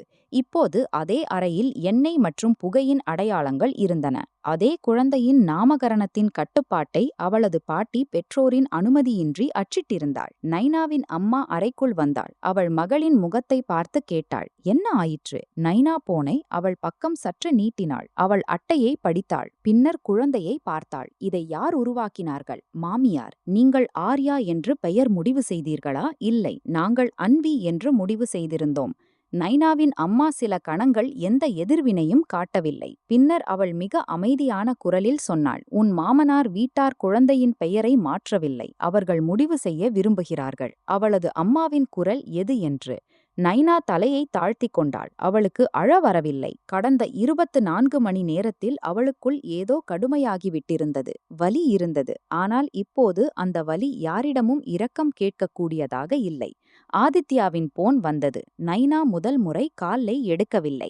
2வது முறையும் இல்லை. 3வது முறை அவள் போனை எடுத்து வணக்கமின்றி கேட்டாள், உனக்கு அட்டை கிடைத்ததா? ஆமாம். உனக்கு பெயர் தெரியுமா? இல்லை. நிகழ்ச்சியின் தேதி மற்றும் இடம் அம்மாவின் பழைய வீட்டின் முகவரி. அதாவது அவர்கள் எல்லாவற்றையும் முடிவு செய்துவிட்டார்கள். நான் இந்த நிகழ்ச்சியை நடக்க அனுமதிக்க மாட்டேன். நைனா சொன்னாள், நீ ஒவ்வொரு முறையும் இப்படித்தான் சொல்கிறாய். இப்போது நடக்க அனுமதிக்க மாட்டேன். பிறகு ஏதோ புதியது நடக்கிறது. இந்த முறை வித்தியாசம். ஏனென்றால் இப்போது சேதம் உனக்கு தெரிகிறது.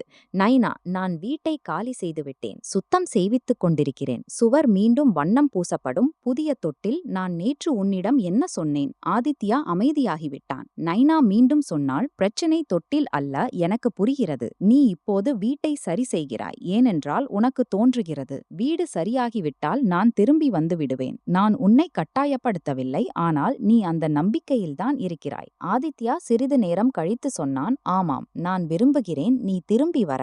நான் அந்த வீட்டிற்கு எப்படி திரும்பி வருவேன்? என் இல்லாதபோது என் இருப்பே அழிக்கப்பட்ட வீட்டிற்கு. இன்று உன் அம்மா பெயரை மாற்றினாள். நாளை பள்ளியில் பாதுகாவலரின் பெயரை மாற்றுவாள். பிறகு சொல்வாள், குழந்தை அவர்களது வீட்டுக்கு சொந்தமானது என்று. நீ ஒவ்வொரு முறையும் நிகழ்ச்சிக்குப் பிறகு வருவாய். இல்லையென்றால் முதலில் முடிவு செய். உன் அம்மாவின் நம் வாழ்க்கையில் இடம் என்ன? சாவியை திருப்பிக் கொடுப்பது மட்டும் போதாது. ஆதித்யா வரவேற்பறையில் நின்றான். எதிரே தொழிலாளர்கள் சுவரிலிருந்து திருமண அலங்காரத்தை அகற்றிக் கொண்டிருந்தனர். தரையில் உடைந்த கண்ணாடி துண்டுகள் மின்னுகின்றன. நான் அவர்கள் வருவதை தடுத்துவிட்டேன். எத்தனை நாட்களுக்கு? எப்போதும். தேவைப்பட்டால் என்றால் நைனாவின் குரல் திடீரென்று உயர்ந்தது. ஆதித்யா, அவர்கள் என்னை வீட்டிலிருந்து வெளியேற்ற தயாராகினார்கள். எங்கள் மகளை என்னிடமிருந்து பிரிக்க பேசினார்கள். இருந்தும் நீ தேவைப்பட்டால் என்கிறாய். ஆதித்யா கண்களை மூடிக்கொண்டான். அவனுக்குள் அதே பழைய பழக்கம் பேசிக்கொண்டிருந்தது. எல்லையை நிர்ணய், ஆனால் பின்னால் ஒரு கதவை திறந்து வை. அம்மா கோபப்படாமல் இருக்க. அவன் வாக்கியத்தை திருத்தினான். இப்போது அவர்களுக்கு நம் அனுமதியின்றி வீட்டில் நுழைவு கிடைக்காது. எந்த சாவியும் இல்லை. எந்த முடிவும் இல்லை. குழந்தையை சந்திக்கும் உரிமையும் தானாக கிடைக்காது. நைனா கேட்டாள். அவர்கள் முழு குடும்பத்தையும் அழைத்து அழுத்தம் கொடுத்தாள். நான் எதிர்த்து நிற்பேன். அவர்கள் நோய் மிரட்டல் கொடுத்தாள். அப்போதும் அவர்கள் சொன்னால் நீ அம்மாவை விட்டுவிட்டாய் என்று. அப்போதும் அவர்கள் என் குணத்தின் மீது குற்றச்சாட்டு வைத்தாள். ஆதித்யா பதிலளிப்பதற்கு முன் நின்றான். நைனா அவனது மௌனத்தை பிடித்தாள். உனக்கு தோன்றுகிறது அவர்கள் அப்படி செய்ய மாட்டார்கள் என்று. அவர்கள் செய்யலாம். அவர்கள் செய்வார்கள். நைனா காலை முடிக்கவில்லை. அவள் சில கணங்கள் தன் மகளை பார்த்து கொண்டிருந்தாள். பின்னர் சொன்னாள், நான் அந்த நிகழ்ச்சிக்கு அப்போதுதான் வருவேன். அது நம் நிகழ்ச்சியாக இருக்கும்போது. குழந்தையின் பெயர் அன்வி ஆகும். இடத்தை நாம் முடிவு செய்வோம். விருந்தினர்களை நாம் அழைப்போம். உன் அம்மா வருவாளா இல்லையா என்பதை நாம் முடிவு செய்வோம். ஆதித்யா சொன்னான், சரி. உன் அம்மாவின் அட்டையில் எந்த நிகழ்ச்சியும் இருக்காது. நான் ரத்து செய்விப்பேன். அட்டை அச்சிடப்பட்டிருக்கிறது. மக்கள் அழைக்கப்பட்டிருக்கிறார்கள். வெறும் போன் செய்து சொல்வது போதாது. நீ அந்த மக்களுக்கு முன்னால்தான் சொல்ல வேண்டும். முடிவு பெற்றோருடையது என்று. ஆதித்யா ஆழ்ந்த மூச்சு விட்டான். நான் சொல்வேன். என்னிடம் வாக்குறுதி அளிக்காதே. முதலில் செய்து காட்டு. கால் துண்டிக்கப்பட்டது. அன்றைய தினம் ஆதித்யா வீட்டின் சுத்தத்தை தொடங்கினான். ஆனால் ஒவ்வொரு பொருளும் அவனுக்கு ஏதோ பழைய சமரசத்தை நினைவூட்டிக் கொண்டே இருந்தது. நைனாவின் அலமாரிக்கு பின்னால் ஒரு உறை கிடைத்தது. அதில் வங்கியிலிருந்து பணம் எடுத்த ரசீதுகள் இருந்தன. தொகை 40 ஐரித்தர் உருக்கு. தேதி 6 மாதங்கள் பழையது. ஆதித்யாவுக்கு நினைவு வந்தது. அவன் அந்த பணத்தை ரோகனுக்கு வியாபாரம் தொடங்கக் கொடுத்தான். நைனா கேட்டிருந்தாள், கூட்டு கணக்கிலிருந்து இவ்வளவு பெரிய தொகை எங்கே போனது என்று. அவன் சொல்லியிருந்தான், மாமி வீட்டிற்கு தேவைப்பட்டது, பின்னர் திரும்பி வரும். தொகை ஒருபோதும் திரும்பி வரவில்லை. சமையலறையின் மேல் அலமாரியில் நைனாவின் வெள்ளி பூஜை செட் இல்லை. சாவித்ரி கடந்த வருடம் கமலாவின் மகளின் திருமணத்திற்கு பயன்படுத்த எடுத்திருந்தாள். நைனா எதிர்த்தபோது ஆதித்யா சொல்லியிருந்தான், குடும்பத்தில் பொருட்கள் சுழன்று கொண்டே இருக்கும். இப்போது அவனுக்கு புரிந்தது. ஒவ்வொரு முறையும் அவன் அம்மாவின் திருட்டை உறவின் பெயரால் அழைத்திருந்தான். மாலைக்குள் சொசைட்டி குழுவில் புதிய செய்தி பரவியது. அறியப்படாத எண்ணிலிருந்து எழுதப்பட்டிருந்தது. பிளாட் 8004 வசிக்கும் மருமகள் பிரசவத்திற்கு பிறகு மன அழுத்தத்தில் இருக்கிறாள். குடும்ப உறுப்பினர்களை வீட்டிலிருந்து வெளியேற்றியிருக்கிறாள். தயவு செய்து வதந்திகளை நம்பாதீர்கள். ஆதித்யா செய்தியை படித்தவுடன் அம்மாவுக்கு போன் செய்தான். சாவித்ரி உடனே எடுத்தாள். நீங்கள் குழுவில் நைனாவை பற்றி எழுதியிருக்கீர்கள். நான் உண்மையை சொன்னேன். எந்த உண்மை? குழந்தை பிறந்த பிறகு அவளது குணம் மாறிவிட்டது. தன் மகளின் அறையை சில நாட்களுக்கு உறவினர்களுக்கு கொடுத்தால் வீட்டை தலைக்கு ஏந்திக் கொண்டாள். நீங்கள் அவளது அறையை கொடுக்கவில்லை. நீங்கள் அவளது வீட்டை பறிக்க முயன்றீர்கள். பார்த்தாயா? அதே வார்த்தைகளை அவள் உன் வாயில் போட்டிருந்தாள். செய்தியை அகற்று. ஏன்? என்ன தவறு? அவள் 15 உறவினர்களை இரவில் வெளியேற்றியிருக்கிறாள். இது சாதாரண பெண் செய்வதா? அவர்களை நான் வெளியேற்றினேன். ஏனென்றால் அவள் உன்னை தூண்டினாள். அம்மா, கடைசி முறையாக சொல்கிறேன், நைனாவின் மனநலத்தை பற்றி பொய் பரப்பாதீர்கள். சாவித்ரி சிரித்தாள். பொய்யா? மருத்துவரிடம் கேட்டுப்பார். குழந்தைக்கு பிறகு பெண்களுக்கு நோய் வரும். சில சமயம் அவர்களே குழந்தைக்கு ஆபத்தாக மாறிவிடுவார்கள். ஆதித்யாவின் பிடி போனில் இறுகியது. நீங்கள் என்ன சொல்ல விரும்புகிறீர்கள்? நான் ஒன்றும் சொல்லவில்லை. மக்கள் தாங்களே புத்திசாலிகள். குழந்தையை பாதுகாப்பாக வைப்பது குடும்பத்தின் கடமை. நீங்கள் என் மகளிடம் வரமாட்டீர்கள். சாவித்ரியின் குரல் குளிர்ந்தது. நான் அவளது பாட்டி. பாட்டியாக இருப்பது உரிமை பத்திரம் அல்ல. யார் தடுக்கிறார்கள் என்று பார்க்கிறேன். நான் தடுப்பேன். சாவித்ரி கால்லை துண்டித்தாள். சிறிது நேரத்தில் ஆதித்யாவுக்கு வெவ்வேறு உறவினர்களின் போன்கள் வரத் தொடங்கின. யாரோ சொன்னார்கள், அவன் அம்மாவை அவமானப்படுத்துகிறான். யாரோ சொன்னார்கள், நைனா அவனை குடும்பத்திலிருந்து வெட்டிவிட்டாள். ஒரு மாமா அறிவுரை சொன்னார், குழந்தையை சில மாதங்களுக்கு பாட்டியிடம் விட்டுவிட வேண்டும், மருமகள் மனதளவில் நிலையாகும் வரை. ஒரு அத்தை கேட்டாள், நைனா இவ்வளவு பலவீனமாக இருந்தால் குழந்தைக்கு பால் யார் ஊற்றுகிறாள்? ஆதித்யா ஒவ்வொரு காலிலும் ஒரே விஷயத்தை சொன்னான். நைனா ஆரோக்கியமாக இருக்கிறாள். யாரும் பொய் பரப்பினால் அவர்களுடன் நம் உறவு முடிவுக்கு வரும். ஆனால் அவன் எவ்வளவு தெளிவுபடுத்தினானோ அவ்வளவு வேகமாக புதிய பொய் பரவியது. இரவில் அவனது போனில் மருத்துவமனையின் ஒரு பணியாளரின் செய்தி வந்தது. அவன் ஆதித்யாவின் அறிமுகமானவரின் அறிமுகம். சார், உங்கள் அம்மா இன்று மருத்துவமனையில் போன் செய்து கேட்டிருக்கிறார். பிரசவத்திற்கு பிறகு தாய் மனதளவில் நிலையற்றவளாக இருந்தால் குழந்தையின் பராமரிப்பை யார் செய்யலாம் என்று. அவர் உங்கள் மனைவியின் பெயரையும் குறிப்பிட்டிருக்கிறார். ஆதித்யா சில வினாடிகள் திரையை பார்த்து கொண்டிருந்தான். இப்போது விஷயம் வெறும் குடும்ப வதந்தி அல்ல. சாவித்ரி அப்படிப்பட்ட அடித்தளம் தயாரித்து கொண்டிருந்தாள். நைனாவை பாதுகாப்பற்ற அம்மா என்று நிரூபிக்க. அவன் உடனே மருத்துவமனையின் பிரசவத்துறைக்கு போன் செய்தான். நைனாவின் மருத்துவரிடம் தெளிவாக சொன்னான். நைனாவுக்கு பிரசவத்திற்கு பிறகு இயல்பான சோர்வும் வலியும்தான். எந்த மனநிலையின்மையும் பதிவு இல்லை. மருத்துவத் தகவல் அவளது அனுமதியின்றி யாருக்கும் கொடுக்கப்படாது.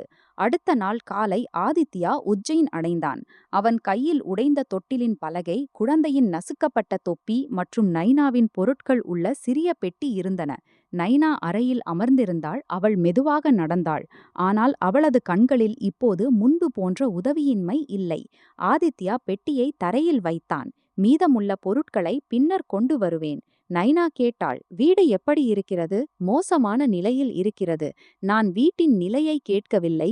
ஆதித்யாவுக்கு புரிந்தது. அம்மா வதந்தி பரப்புகிறாள், நீ மனதளவில் நிலையற்றவள் என்று.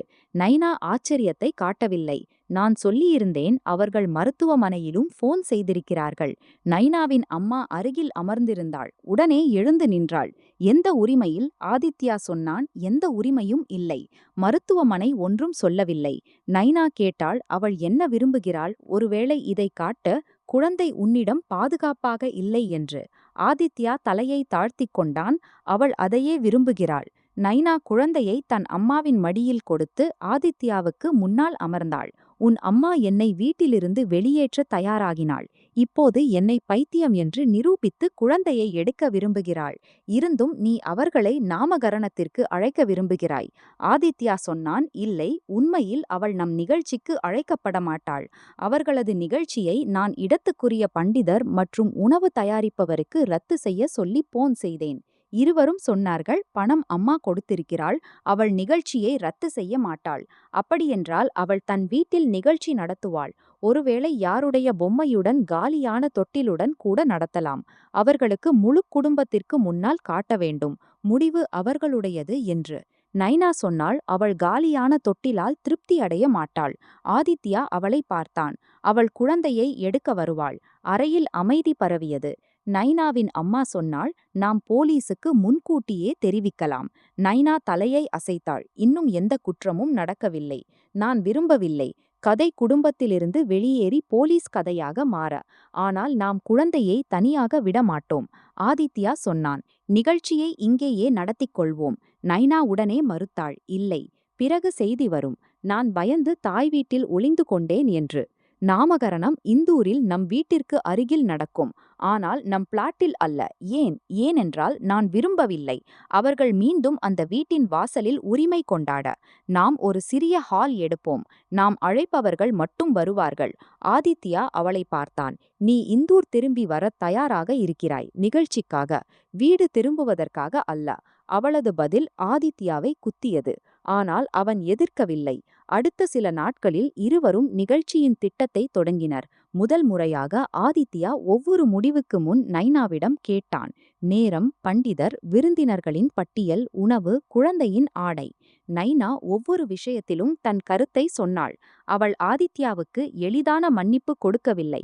ஆனால் அவனது தவறை சரிசெய்ய வாய்ப்பு கொடுத்தாள். குழந்தையின் பெயர் உறுதியாக இருந்தது, அன்வி. அழைப்பு அட்டையில் தெளிவாக எழுதப்பட்டிருந்தது, நைனா மற்றும் ஆதித்யா ஜோஷி தங்கள் மகள் அன்வியின் நாமகரணச் சடங்கிற்கு உங்களை வரவேற்கிறார்கள். கீழே ஒரு வரி மேலும் இருந்தது, நிகழ்ச்சி அழைக்கப்பட்ட விருந்தினர்களுக்கு மட்டும். ஆதித்யா அட்டையை முதலில் சொசைட்டி செயலாளருக்கு அனுப்பினான். பின்னர் தன் குடும்பத்தின் சில உறுப்பினர்களுக்கு தனித்தனியாக போன் செய்தான். ஒவ்வொரு உரையாடலிலும் அவன் தெளிவாக சொன்னான், அம்மா அனுப்பிய ஆர்யா பெயர் அட்டை செல்லாது. குழந்தையின் பெயர் அன்வி. பெற்றோர் இல்லாமல் எந்த நிகழ்ச்சியும் நடக்காது. சிலர் புரிந்து கொண்டனர், பெரும்பாலானோர் கிண்டல் செய்தனர். ஒரு மாமா சொன்னார், பெயரில் என்ன இருக்கிறது, அம்மா அன்புடன் வைத்திருக்கிறார். ஆதித்யா சொன்னான், பெயரில் பெற்றோரின் உரிமை இருக்கிறது. ஒரு அத்தை கேட்டாள், சாவித்ரியை அழைக்க மாட்டாயா? இல்லை. மக்கள் என்ன சொல்வார்கள், உண்மை என்னவோ அதையே சொல்வார்கள். அவர்கள் என் மனைவியை வீட்டிலிருந்து வெளியேற்ற முயன்றார்கள். அம்மாவின் தவறுகள் வெளியே சொல்லப்படுவதில்லை. அம்மா தவறுகளை ஆயுதமாக பயன்படுத்தி வெளியே பரப்பும்போது உண்மையை மறைப்பது அவளுக்கு உடந்தையாக இருப்பதாகும்.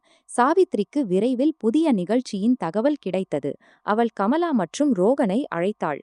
ரோகனின் திருமணம் தற்காலிகமாக நிறுத்தப்பட்டிருந்தது. பிரியாவின் குடும்பம் போன் எடுக்கவில்லை. கமலா ஒவ்வொரு உரையாடலிலும் நைனாவை குற்றம் சாட்டினாள். அவள் வேண்டுமென்றே பெண் வீட்டாருக்கு முன்னால் நாடகம் நடத்தினாள். சாவித்ரி சொன்னாள், ஆதித்யாவை திரும்ப கொண்டு வர வேண்டும். அவன் வரமாட்டான். மகன் அம்மாவிடமிருந்து தூரமாக இருக்க முடியாது. அவனுக்கு மனைவியின் பயம் மட்டும்தான். ரோகன் சொன்னான், நாமகரணத்திற்கு நாம் நேராகச் செல்வோம். யார் தடுக்க முடியும்? சாவித்ரி ஏற்கனவே திட்டம் தீட்டியிருந்தாள். அவள் குடும்பத்தில் செய்தி அனுப்பினாள், அம்மாவை பேத்தியின் நாமகரணத்திலிருந்து தடுக்கிறார்கள். மருமகள் பிரசவத்திற்கு பிறகு மனதளவில் நிலையற்றவள். குழந்தையை அம்மாவின் குடும்பத்திலிருந்து தூரப்படுத்துகிறார்கள். குடும்பம் மற்றும் பாரம்பரியத்தை மதிக்க விரும்புபவர்கள் நாமகரண நாளில் எங்களுடன் வாருங்கள். அவள் இதையும் சொன்னாள், ஆர்யா பெயர் அவளது இறந்த கணவரின் விருப்பம். உண்மையில் அவளது கணவர் அந்த பெயரை ஒருபோதும் கேட்டதே இல்லை. நிகழ்ச்சிக்கு ஒரு நாள் முன் நைனா இந்தூர் அடைந்தாள். அவள் நேராக ஹோட்டலுக்குச் சென்றாள். அங்கு அவளது அம்மாவும் 2 நம்பகமான உறவினர்களும் தங்கியிருந்தனர். ஆதித்யா அவளை சந்திக்க வந்தான். அவன் குழந்தையை மடியில் எடுக்க முன் வந்தான். ஆனால் முதலில் நைனாவின் கண்களில் அனுமதியை தேடினான். நைனா அன்வியை அவன் பக்கம் நீட்டினாள். ஆதித்யா தன் மகளை மார்போடு அணைத்து கொண்டான். வீடு தயாராக இருக்கிறது. நைனா சொன்னாள், நான் சொல்லியிருந்தேன், நான் இப்போது வீடு திரும்பவில்லை. எனக்கு நினைவிருக்கிறது. அம்மாவின் எந்த செய்தி?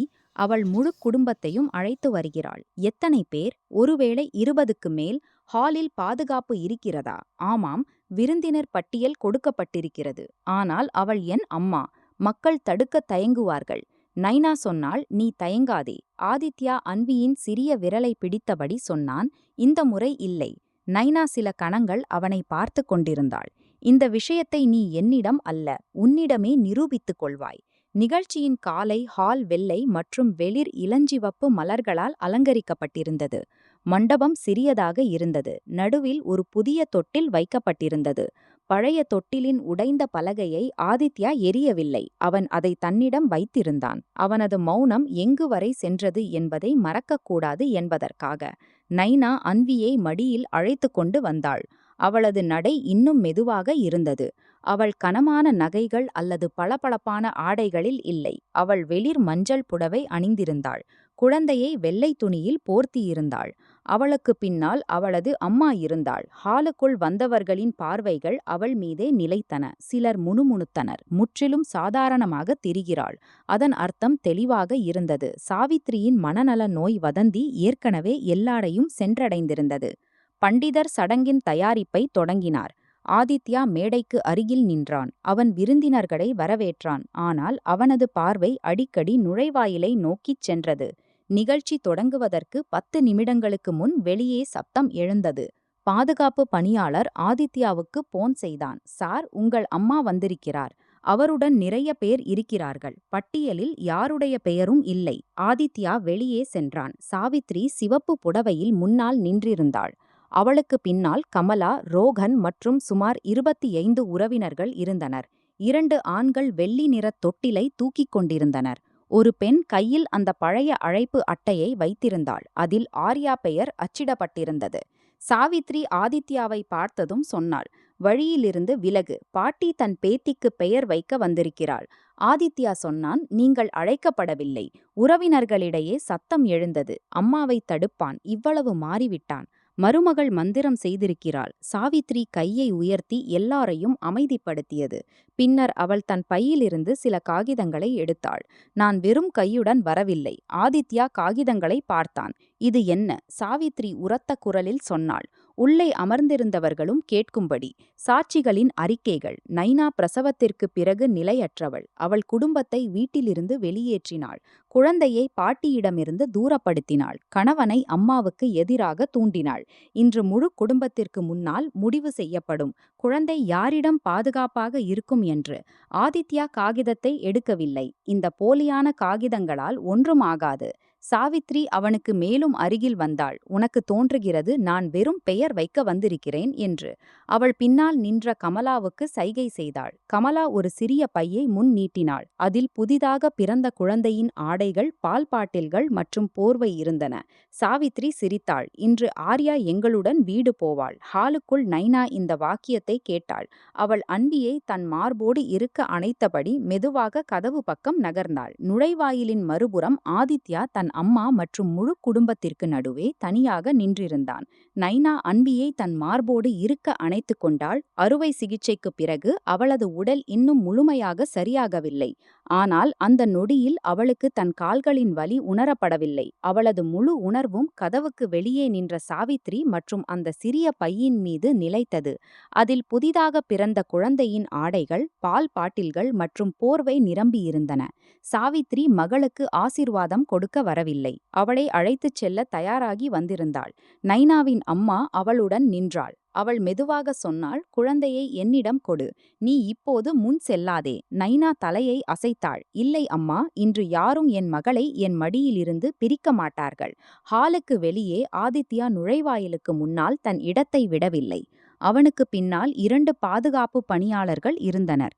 ஆனால் உறவினர்களின் எண்ணிக்கை அதிகமாக இருந்தது. ஒவ்வொருவரும் ஏதோ ஒன்று பேசிக் கொண்டிருந்தனர். பாட்டியை பேத்தியை சந்திக்க தடுக்கிறார்கள். இப்படிப்பட்ட மருமகள் வீட்டை அழித்து விடுவாள். அம்மா மகனை வளர்த்து இந்த நாளை பார்க்க வேண்டியிருந்ததா? நாமகரணத்திலும் குடும்ப மரியாதையை மண்ணில் கலந்துவிட்டான். சாவித்ரி எல்லாருக்கும் நடுவே அமைதியாக நின்றாள். அவளது முகத்தில் அத்தகைய நம்பிக்கை இருந்தது. முடிவு ஏற்கனவே அவள் பட்சத்தில் முடிந்தது போல.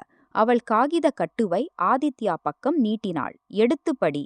கமலா, ரோகன், உன் அத்தை மற்றும் மற்ற உறவினர்களின் எழுத்துப்பூர்வ அறிக்கைகள்.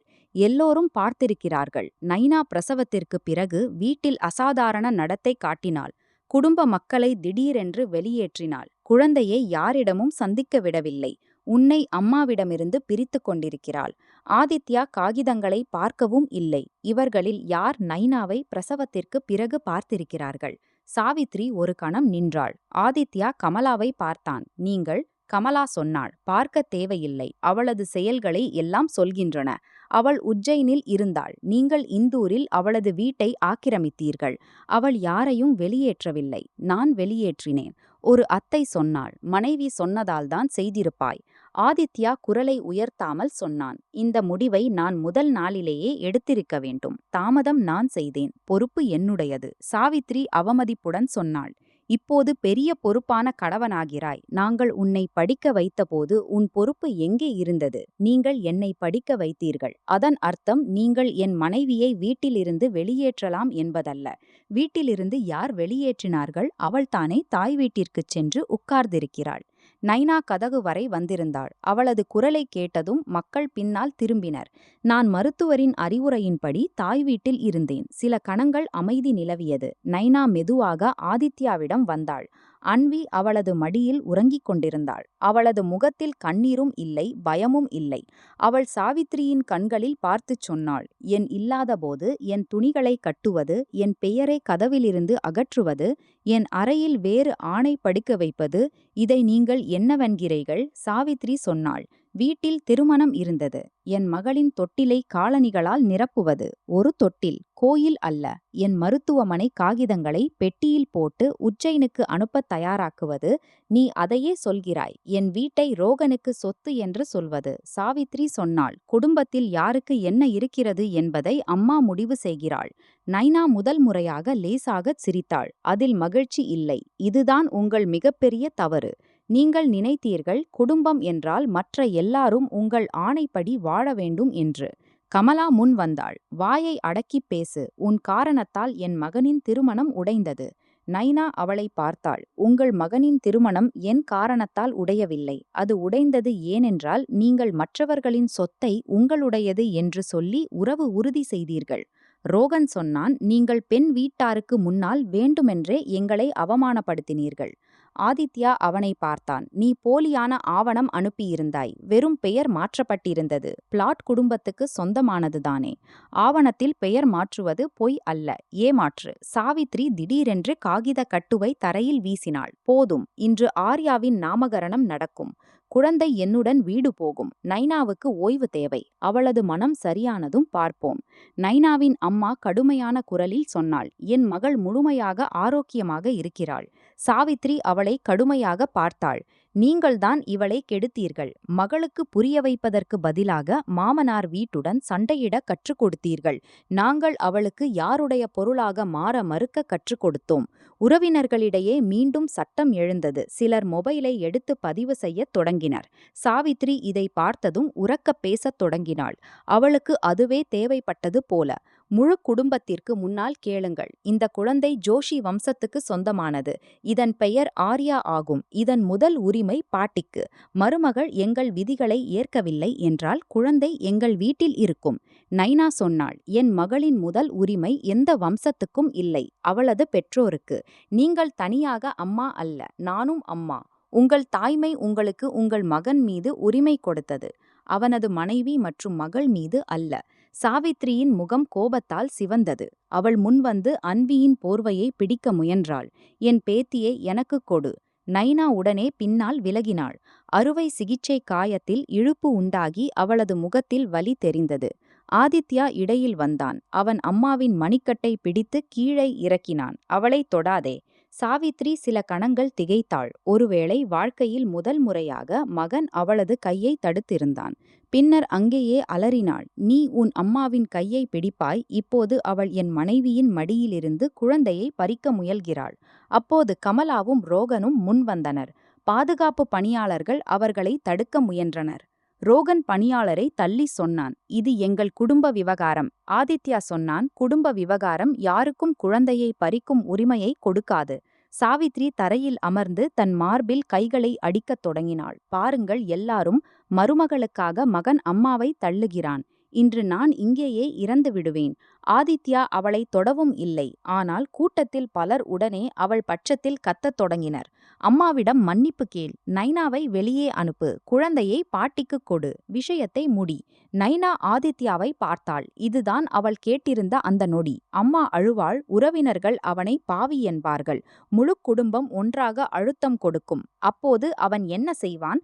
ஆதித்யாவின் முகம் வெளிறிப் போயிருந்தது. அவனுக்குள் ஆண்டுக்கணக்கான பழைய பயம் எழுந்தது. குழந்தை பருவத்தில் சாவித்ரி தரையில் அமர்ந்து அழும்போதெல்லாம் அவன் தன் வார்த்தையை திரும்பப் பெறுவான். சில சமயம் பள்ளிப் பயணம், சில சமயம் வேலை நகரம், சில சமயம் திருமண முடிவு. ஒவ்வொரு முறையும் அம்மாவின் கண்ணீர் இறுதி ஆணையாக மாறிவிடும். சாவித்ரி அழுது கொண்டே சொன்னாள், இன்று முடிவு செய். அம்மா வேண்டுமா அல்லது மனைவி? பின்னர் அமைதியாக ஆனாள். எல்லாரும் அதே கேள்விக்காக காத்திருந்தனர். ஆதித்யா சில கணங்கள் அம்மாவை பார்த்து கொண்டிருந்தான். பின்னர் தரையில் கிடந்த போலியான அறிக்கைகளை எடுத்தான். முதல் பக்கத்தை பார்த்தான். பின்னர் எல்லா காகிதங்களையும் நடுவில் கிழித்தான். என் மனைவியின் பெயரை அகற்றினீர்கள். அவளது பொருட்களை பொதி செய்தீர்கள். என் மகளின் அறையை சேதப்படுத்தினீர்கள். என் பிளாட்டை ரோகனுக்கு சொந்தமானது என்று சொல்லி ஒரு குடும்பத்திடம் பொய் சொன்னீர்கள். பிறகு நைனாவை மனதளவில் நிலையற்றவள் என்று சொல்லி குழந்தையை பறிக்க தயாராகினீர்கள். இவற்றில் எந்த விஷயம் சரி? சாவித்ரி சொன்னாள், நான் இதையெல்லாம் குடும்பத்திற்காக செய்தேன். நீங்கள் இதையெல்லாம் உங்கள் அதிகாரத்திற்காக செய்தீர்கள். நீங்கள் எனக்கு பிறந்தீர்கள். நைனா அன்விக்கு பிறக்கும்போது தன் உயிரை பணயம் வைத்தாள். நீங்கள் அதே நேரத்தில் அவளது வீட்டை பறிக்க முயன்றீர்கள். சாவித்ரி நைனாவை நோக்கி விரலை உயர்த்தினாள். அவள் உன்னை என்னிடமிருந்து பறிக்கிறாள். ஆதித்யா சொன்னான், நான் யாரும் பறித்துக் கொள்ளும் பொருள் அல்ல. ஆனால் இத்தனை ஆண்டுகளாக நான் உங்களுடைய பொருளாகவே என்னை நினைத்துக் கொண்டிருந்தேன். அதுதான் என் தவறு. நைனா அவனை பார்த்தாள். முதல் முறையாக அவன் தன் அம்மாவுக்கு பின்னால் ஒளிவதற்கு பதிலாக தன் உறவின் பொறுப்பை ஏற்றுக்கொண்டிருந்தான். ஆதித்யா உறவினர்களை நோக்கித் திரும்பினான். நீங்கள் எல்லாரும் என் அம்மாவின் கதையை கேட்டு வந்திருக்கிறீர்கள். இப்போது என் பேச்சையும் கேளுங்கள். நைனா யாரையும் வீட்டிலிருந்து வெளியேற்றவில்லை. நான் வெளியேற்றினேன். நைனா ரோகனின் திருமணத்தை உடைக்கவில்லை. ரோகன் மற்றும் கமலா மாமியின் பொய் உடைத்தது. நைனா அம்மாவை பேத்தியிடமிருந்து தூரப்படுத்தவில்லை. அம்மா குழந்தையின் அம்மாவை பைத்தியம் என்று சொல்லித்தானே இந்த தூரத்தை உருவாக்கினாள். கமலா கத்தினாள், நாங்கள் உனக்காக என்னென்ன செய்யவில்லையா? ஆதித்யா சொன்னான், நீங்கள் என் குழந்தை பருவத்தில் உதவி செய்தீர்கள். அந்த உதவியின் விலையை நான் ஆண்டுக்கணக்காக செலுத்திக் கொண்டிருக்கிறேன். பணம் கொடுத்தேன். வேலை வாங்கித்தர முயன்றேன். திருமணத்தில் செலவு செய்தேன். ஆனால் இந்த பழைய உதவியால் உங்களுக்கு என் மனைவியின் வீட்டை எடுக்கும் உரிமை கிடைக்காது.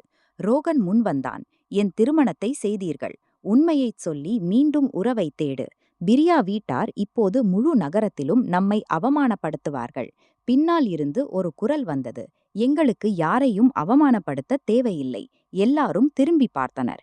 பிரியா தன் பெற்றோருடன் நுழைவாயிலில் நின்றிருந்தாள். அவளது தந்தையின் கையில் சில உறைகளும் பெட்டிகளும் இருந்தன. பாதுகாப்பு பணியாளர்கள் அவர்களை அறிந்திருந்தனர். ஆதித்யா அவர்களை விருந்தினர் பட்டியலில் வைத்திருந்தான். ஆனால் அவர்கள் வருவார்கள் என்று யாருக்கும் சொல்லவில்லை. கமலாவின் முகம் இறங்கியது. நீங்கள் இங்கே ஏன் வந்தீர்கள்? பிரியாவின் தந்தை சொன்னார். நிச்சயதார்த்தத்தில் எங்களுக்கு கிடைத்த பரிசுகளை திருப்பிக் கொடுக்க. கமலா அவர்களிடம் ஓடினாள். உட்கார்ந்து பேசுவோம். வீட்டின் சிறிய தவறான புரிதல். பிரியா சொன்னாள், வீட்டின் தவறான புரிதல் அல்ல.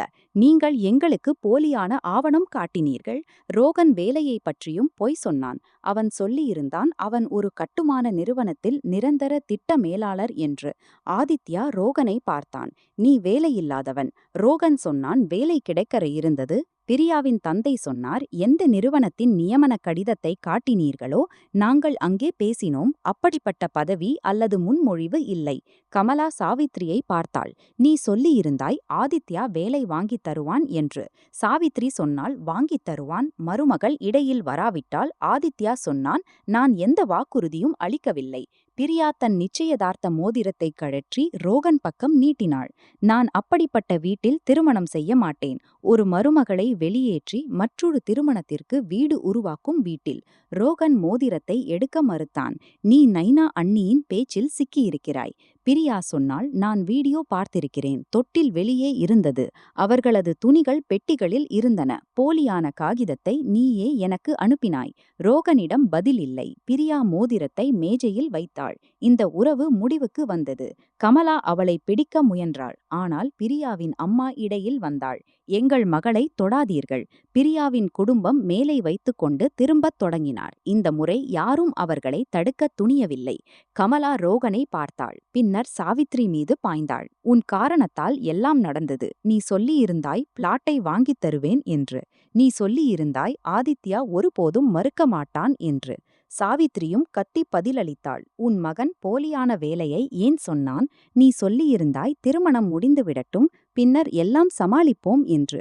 இரு சகோதரிகளுக்கும் இடையே அந்த உதவி, அன்பு மற்றும் தியாகத்தின் முகமூடி சில வினாடிகளில் கழன்றது.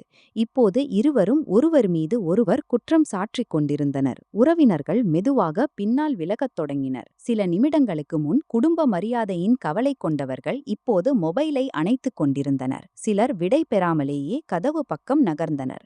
சாவித்ரி பார்த்தாள். மீண்டும் கட்டுப்பாடு அவள் கைகளிலிருந்து நழுவுகிறது என்று. அவள் கடைசி முயற்சி செய்தாள். அவள் அன்வி பக்கம் நகர்ந்து சொன்னாள், குறைந்தபட்சம் நாமகரணம் என் கணவரின் விருப்பத்தின்படி நடக்கட்டும். ஆதித்யா கேட்டான், அப்பா ஆர்யா பெயரை எப்போது சொன்னார்? இறப்பதற்கு முன் யாருக்கு முன்னாள்? சாவித்ரி அமைதியாக இருந்தாள். ஒரு வயதான மாமா சொன்னார். மாமியார் அண்ணன்சார் எப்போதும் சொல்வார், பேத்தி பிறந்தால் அவளது பெயரை அம்மா தேர்ந்தெடுப்பாள் என்று. சாவித்ரி அவரை கடுமையாக பார்த்தாள். நீயும் அவன் பட்சத்தில் சேர்ந்து விட்டாயா? மாமா சொன்னார். நான் பொய்யின் பட்சத்தில் இல்லை. பண்டிதர் ஹாலுக்குள்ளிருந்து வெளியே வந்தார். அவர் ஆதித்யாவிடம் கேட்டார், நிகழ்ச்சியை தொடரலாமா அல்லது ஒத்தி வைக்கலாமா? ஆதித்யா நைனாவை பார்த்தான். முடிவு அவளுடையதாக இருக்க வேண்டும். நைனா அன்வியை சற்று உயர்த்திச் சொன்னால், நிகழ்ச்சி நடக்கும், ஆனால் குழந்தையையும் அவளது அம்மாவையும் மதிக்கும் மக்களுடன் மட்டும். சாவித்ரி சொன்னால், என் இல்லாமல் நாமகரணம் செய்து பார். நைனா பதிலளித்தாள், குழந்தையின் பிறப்பும் உங்களில்லாமல் நடந்தது. அவளது பெயரும் உங்களில்லாமல் வைக்கப்படலாம். சாவித்ரியின் முகம் திரிந்தது. நீ இந்த வீட்டை அழித்து விடுவாய். நைனா சொன்னால், என் இடம் பெட்டிகளில் கட்டப்பட்ட வீட்டை காப்பாற்றும் பொறுப்பு இப்போது என்னுடையதல்ல. ஆதித்யா பாதுகாப்பு பணியாளர்களிடம் சொன்னான், இந்த அழைக்கப்படாத அனைவரையும் வெளியே அழைத்துச் செல்லுங்கள். சாவித்ரி மகனை பார்த்தாள். நீ என்னை வெளியேற்றுவாயா? நீங்கள் என் மனைவியை அவளது வீட்டிலிருந்து வெளியேற்ற முயன்றீர்கள். இன்று நான் உங்களை அந்த நிகழ்ச்சியிலிருந்து மட்டும் வெளியேற்றுகிறேன். நீங்கள் ஆயுதமாக மாற்றிய நிகழ்ச்சியிலிருந்து. பிறகு இன்று முதல் நீ என் மகன் அல்ல. ஆதித்யாவின் கண்களில் வலி தோன்றியது. ஆனால் அவன் தலையை தாழ்த்தவில்லை. இந்த முடிவு உங்களுடையது. சாவித்ரி ஒருவேளை எதிர்பார்த்திருந்தாள். அவன் ஓடி வந்து அவளது கால்களை பிடிப்பான் என்று. அவன் அப்படி செய்யாதபோது அவள் மேலும் கோபமடைந்தாள். நான் இறந்துவிட்டால் என் உடலை தொடாதே. ஆதித்யா சொன்னான், நீங்கள் உங்கள் உயிர் மிரட்டலால் இப்போது எந்த முடிவையும் மாற்ற மாட்டீர்கள். கமலா சாவித்ரியின் கையை பிடித்தாள். ரோகன் மேஜையில் கிடந்த நிச்சயதார்த்த மோதிரத்தை எடுத்தான். மூவரும் வெளியே போகும்போதும் நைனாவை திட்டிக் கொண்டே சென்றனர். கதவு மூடியது. ஹாலில் நீண்ட நேரம் யாரும் பேசவில்லை. பின்னர் பண்டிதர் அமைதியான குரலில் சொன்னார், பெற்றோர் குழந்தையை அழைத்து கொண்டு மேடையில் அமருங்கள். நைனா முன் வந்தாள். ஆதித்யா அவளுடன் நடக்கத் தொடங்கினான். ஆனால் அவன் உடனே அவளது கையை பிடிக்கவில்லை. அவன் கேட்டான், நான் உதவட்டுமா? நைனா சில கணங்கள் அவனை பார்த்தாள். பின்னர் தலையை அசைத்தாள். ஆதித்யா அவளது முழங்கைக்கு கீழே கையை வைத்து மெதுவாக மேடை வரை அழைத்துச் சென்றான். சடங்கின் போது பண்டிதர் கேட்டார், குழந்தையின் பெயர் என்ன வைக்கப்பட்டிருக்கிறது? நைனாவும் ஆதித்யாவும் ஒரே நேரத்தில் சொன்னார்கள், அன்வி. ஹாலில் இருந்தவர்கள் பெயரை மீண்டும் சொன்னார்கள், அன்வி. ஆதித்யா மகளின் காதில் அவளது பெயரை சொன்னான். பின்னர் எல்லோர் முன்னிலையில் நைனாவை பார்த்தான். இன்று நானும் ஏதோ சொல்ல வேண்டும். நைனா அவனை தடுக்கவில்லை. ஆதித்யா எழுந்து நின்றான். நான் என் மனைவியை ஆண்டு கணக்காக இப்படிச் சொல்லி அமைதிப்படுத்தினேன். அம்மாதானே, பொறுத்துக்கொள். நான் குடும்பத்தின் பெயரால் நம் சேமிப்பை கொடுத்தேன். நம் பொருட்களை கேட்காமல் கொடுத்தேன். நைனாவுக்கு அசௌகரியமாக இருந்தபோதும் வீட்டுச் சாவியை அம்மாவிடமே வைத்திருந்தேன். இன்று நடந்ததற்கு குற்றம் என் அம்மாவுக்கு மட்டும் அல்ல. நான் அவர்களுக்கு இந்த நம்பிக்கையை கொடுத்தேன். என் மனைவியின் விருப்பம் இறுதியல்ல என்று. அறையில் அமைதி நிலவியது. நான் நைனாவை மிகத் தாமதமாக பாதுகாத்தேன். எனவே இன்று அவள் என்னை உடனே மன்னிக்காதது சரிதான். அவள் நாளை திரும்புவாளா இல்லையா என்பது அவளது முடிவு. ஆனால் இன்று முதல் என் மனைவி மற்றும் மகளின் வாழ்க்கை தொடர்பான எந்த முடிவும் அவளில்லாமல் எடுக்கப்படாது. நைனா ஒன்றும் சொல்லவில்லை. அவளது முகத்தில் புன்னகை இல்லை. ஆனால் அவளது கண்களில் முதல் முறையாக இந்த உணர்வு இருந்தது. ஆதித்யா பிரச்சினையை முழுமையாக பார்க்கத் தொடங்கியிருக்கிறான் என்று. நாமகரணம் முடிந்த பிறகு விருந்தினர்கள் மெத்துவாகச் சென்றனர். நைனா ஹோட்டலுக்கு திரும்பினாள். ஆதித்யா அவளை வீட்டுக்கு வர சொல்லவில்லை. அடுத்த நாள் அவன் புதிய பூட்டுகளை பொருத்தினான். சொசைட்டிக்கு எழுத்துப்பூர்வ அறிவிப்பு கொடுத்தான். தனக்கும் நைனாவுக்கும் தவிர யாருக்கும் நிரந்தர நுழைவு அனுமதி இல்லை என்று. சாவித்ரியின் பெயர் அவசர தொடர்பிலிருந்து அகற்றப்பட்டது. ரோகனுக்காக வாங்கிய பழைய நுழைவு அட்டைகள் ரத்து செய்யப்பட்டன. அவன் கூட்டு கணக்கின் கடந்த 5 ஆண்டுகளின் தொகையை எடுத்தான். நைனாவின் அனுமதியின்றி கமலா மற்றும் அவளது குடும்பத்திற்கு கொடுக்கப்பட்ட பணத்தின் பட்டியலை உருவாக்கினான். அந்த பணம் திரும்ப கிடைக்கும் வாய்ப்பு இல்லை. ஆனால் அவன் முதல் முறையாக நைனாவிடம் எதையும் மறைக்காமல் முழு கணக்கை அனுப்பினான். செய்தியில் எழுதினான், இதுதான் நான் உதவி என்று சொல்லி உன்னிடம் மறைத்த எல்லாம். நீ சரிதான், இது வெறும் பண விஷயம் அல்ல. நான் உன்னை சமமான துணையாக கருதவில்லை. நீ சரிதான். நைனா பல மணி நேரம் பதிலளிக்கவில்லை. பின்னர் வெறும் எழுதினாள், கணக்கை பார்த்து பேசுவோம். ஆதித்யா இதை மன்னிப்பு என்று புரிந்து கொள்ளவில்லை. அது வெறும் உரையாடலின் சிறிய தொடக்கம் மட்டுமே. அன்று சாவித்ரி அடுத்த வாரம் வரை தொடர்ந்து போன் செய்தாள். சில சமயம் கோபத்தில், சில சமயம் நோயின் பெயரை சொல்லி, சில சமயம் உறவினர்களை முன்னிறுத்தி. ஆதித்யா தெளிவுபடுத்தினான். அவன் அவளது மருந்துகள் மற்றும் அவசிய செலவுகளின் பொறுப்பை ஏற்பான். ஆனால் கமலா, ரோகன் அல்லது வேறு எந்த உறவினருக்கும் பணம் கொடுக்க மாட்டான். அவன் சாவித்ரிக்கு தன் வீட்டில் நுழைவு அனுமதிக்க மாட்டான். அன்வியை சந்திக்கும் அனுமதியும் இருக்காது. சாவித்ரி சொன்னாள், நீ மனைவிக்காக அம்மாவை தண்டிக்கிறாய். ஆதித்யா பதிலளித்தான், நான் உங்களுக்கு உங்கள் செயலின் விளைவை சொல்கிறேன். அவன் அம்மாவின் எண்ணை தடை செய்யவில்லை. ஆனால் ஒவ்வொரு முறையும் திட்டல் அல்லது மிரட்டல் தொடங்கியவுடன் காலை துண்டித்து விடுவான். மெதுவாக சாவித்ரிக்கு புரிந்தது. கண்ணீர், நோய் மற்றும் குடும்பத்தின் பெயரால் இப்போது ஆணைகள் நடக்காது. கமலா பலமுறை பணம் கேட்டாள். ரோகனுக்கு வேலை கிடைக்கவில்லை. பிரியாவின் குடும்பம் உறவை திரும்ப எடுக்க தயாராக இல்லை. போலியான ஆவண விஷயம் உறவினர்களிடையே பரவியது. கமலா தன் மகனின் சொத்து மற்றும் வேலையை பற்றி பெரிய பெரிய உரிமை கோரல்கள் செய்திருந்தவர்கள் இப்போது அவளை ஏளனம் செய்தனர். கமலா சாவித்ரியை குற்றம் சாட்டத் தொடங்கினாள். சாவித்ரியும் அவளை. இரு சகோதரிகளின் ஆண்டுக்கணக்கான கதை சொல்லப்பட்ட தியாகம் சில மாதங்களிலேயே பரஸ்பர வெறுப்பாக மாறியது. ஆனால் நைனா 3 மாதங்கள் வரை இந்தூர் வீட்டிற்கு திரும்பவில்லை. ஆதித்யா வார இறுதிகளில் உஜ்ஜைன் செல்வான். அன்வியின் துணிகளை துவைப்பான். பாட்டில்களை சுத்தம் செய்வான். இரவில் அவளை மடியில் அழைத்து கொண்டு நடப்பான். நைனா அவனுடன் அவசியமான விஷயங்களை பேசுவாள். ஆனால் அவர்களுக்கிடையேயான தூரம் நீடித்தது. ஒரு இரவு அன்வி தொடர்ந்து அழுது கொண்டிருந்தாள். நைனாவின் உடல் சோர்ந்து விட்டிருந்தது. ஆதித்யா குழந்தையை எடுத்துக்கொண்டு அறைக்கு வெளியே சென்று மணிக்கணக்காக அவளை அமைதிப்படுத்த முயன்றான். காலையில் நைனா கேட்டாள், இன்று வேலைக்கு போக மாட்டாயா? முழு இரவும் தூங்கவில்லை. நீ பல இரவுகளாக தூங்கவில்லை. நைனா எந்த பதிலும் சொல்லவில்லை. இது எந்த பெரிய நாடக நொடியும் அல்ல. இப்படிப்பட்ட சிறிய வேலைகளில்தான் ஆதித்யா அந்த நம்பிக்கையை மீண்டும் சம்பாதிக்க வேண்டியிருந்தது. பெரிய வார்த்தைகளால் அல்ல, சிறிய சிறிய மௌனங்களால் உடைத்த நம்பிக்கையை. 3 மாதங்களுக்கு பிறகு நைனா முதல் முறையாக இந்தூர் பிளாட்டுக்கு முன்னால் நின்றாள். ஆதித்யா கதவில் புதிய பெயர் பலகையை பொருத்தியிருந்தான். ஆதித்யா ஜோஷி, நைனா ஜோஷி, அன்வி ஜோஷி. நைனா பெயர்களை படித்தாள். இதை காட்டுவதற்காக பொருத்தியிருக்கிறாயா? ஆதித்யா சொன்னான், இல்லை, நினைவூட்டுவதற்காக. யாருக்கு முதலில்? கதவை திறப்பதற்கு முன் அவன் சாவியை நைனாவின் கையில் வைத்தான். வீட்டில் யார் நுழைவார்கள் என்பதை நாம் இருவரும் முடிவு செய்வோம். நைனா சாவியை எடுத்தாள். அவள் உடனே உள்ளே கால் வைக்கவில்லை. பின்னர் தன் மகளை பார்த்து கதவை திறந்தாள். குழந்தையின் அறை மீண்டும் உருவாக்கப்பட்டிருந்தது. பழைய அலங்காரத்தின் நகல் செய்யப்படவில்லை. நைனா சொல்லியிருந்தாள் அவள் அந்த அறையை முன்பு போல் பார்க்க விரும்பவில்லை என்று. புதிய சுவர்கள் வெளிர் நிறத்தில் இல்லை. தொட்டில் புதியது. அலமாரி காலியாக விடப்பட்டிருந்தது. நைனா தானே துணிகளை வைக்கும்படி. வரவேற்பறையில் அவர்களது உடைந்த திருமண புகைப்படம் தொங்கவில்லை. ஆதித்யா அதை சரி செய்யவில்லை. புகைப்படம் ஒரு டிராயரில் வைக்கப்பட்டிருந்தது. நைனா கேட்டாள், சுவர் காலியாக இருக்கிறது. ஏனென்றால் இருந்தது உடைந்தது. புதியது என்ன வைக்கப்படும், அதை நீ முடிவு செய்வாய். நைனா அன்றைய தினம் வீடு திரும்பினாள். ஆனால் இதன் அர்த்தம் எல்லாம் சரியாகிவிட்டது என்பதல்ல. அவள் தெளிவான விதிகளை உருவாக்கினாள். எந்த உறவினரும் அனுமதியின்றி வரக்கூடாது. கூட்டு கணக்கிலிருந்து எந்த பணமும் தனியாக முடிவு எடுக்கப்படக்கூடாது. சாவித்ரி அன்வியை சந்திக்க மாட்டாள். கமலா மற்றும் ரோகனுடன் எந்த உறவும் வைக்கப்படாது. ஆதித்யா மீண்டும் எதையாவது அம்மா என்று சொல்லி மறைத்தால் நைனா இரண்டாவது எச்சரிக்கையின்றி சென்று விடுவாள். ஆதித்யா எல்லா நிபந்தனைகளையும் ஏற்றுக்கொண்டான். தீபாவளி மாலை சொசைட்டி வெளிச்சத்தால் நிரம்பியது.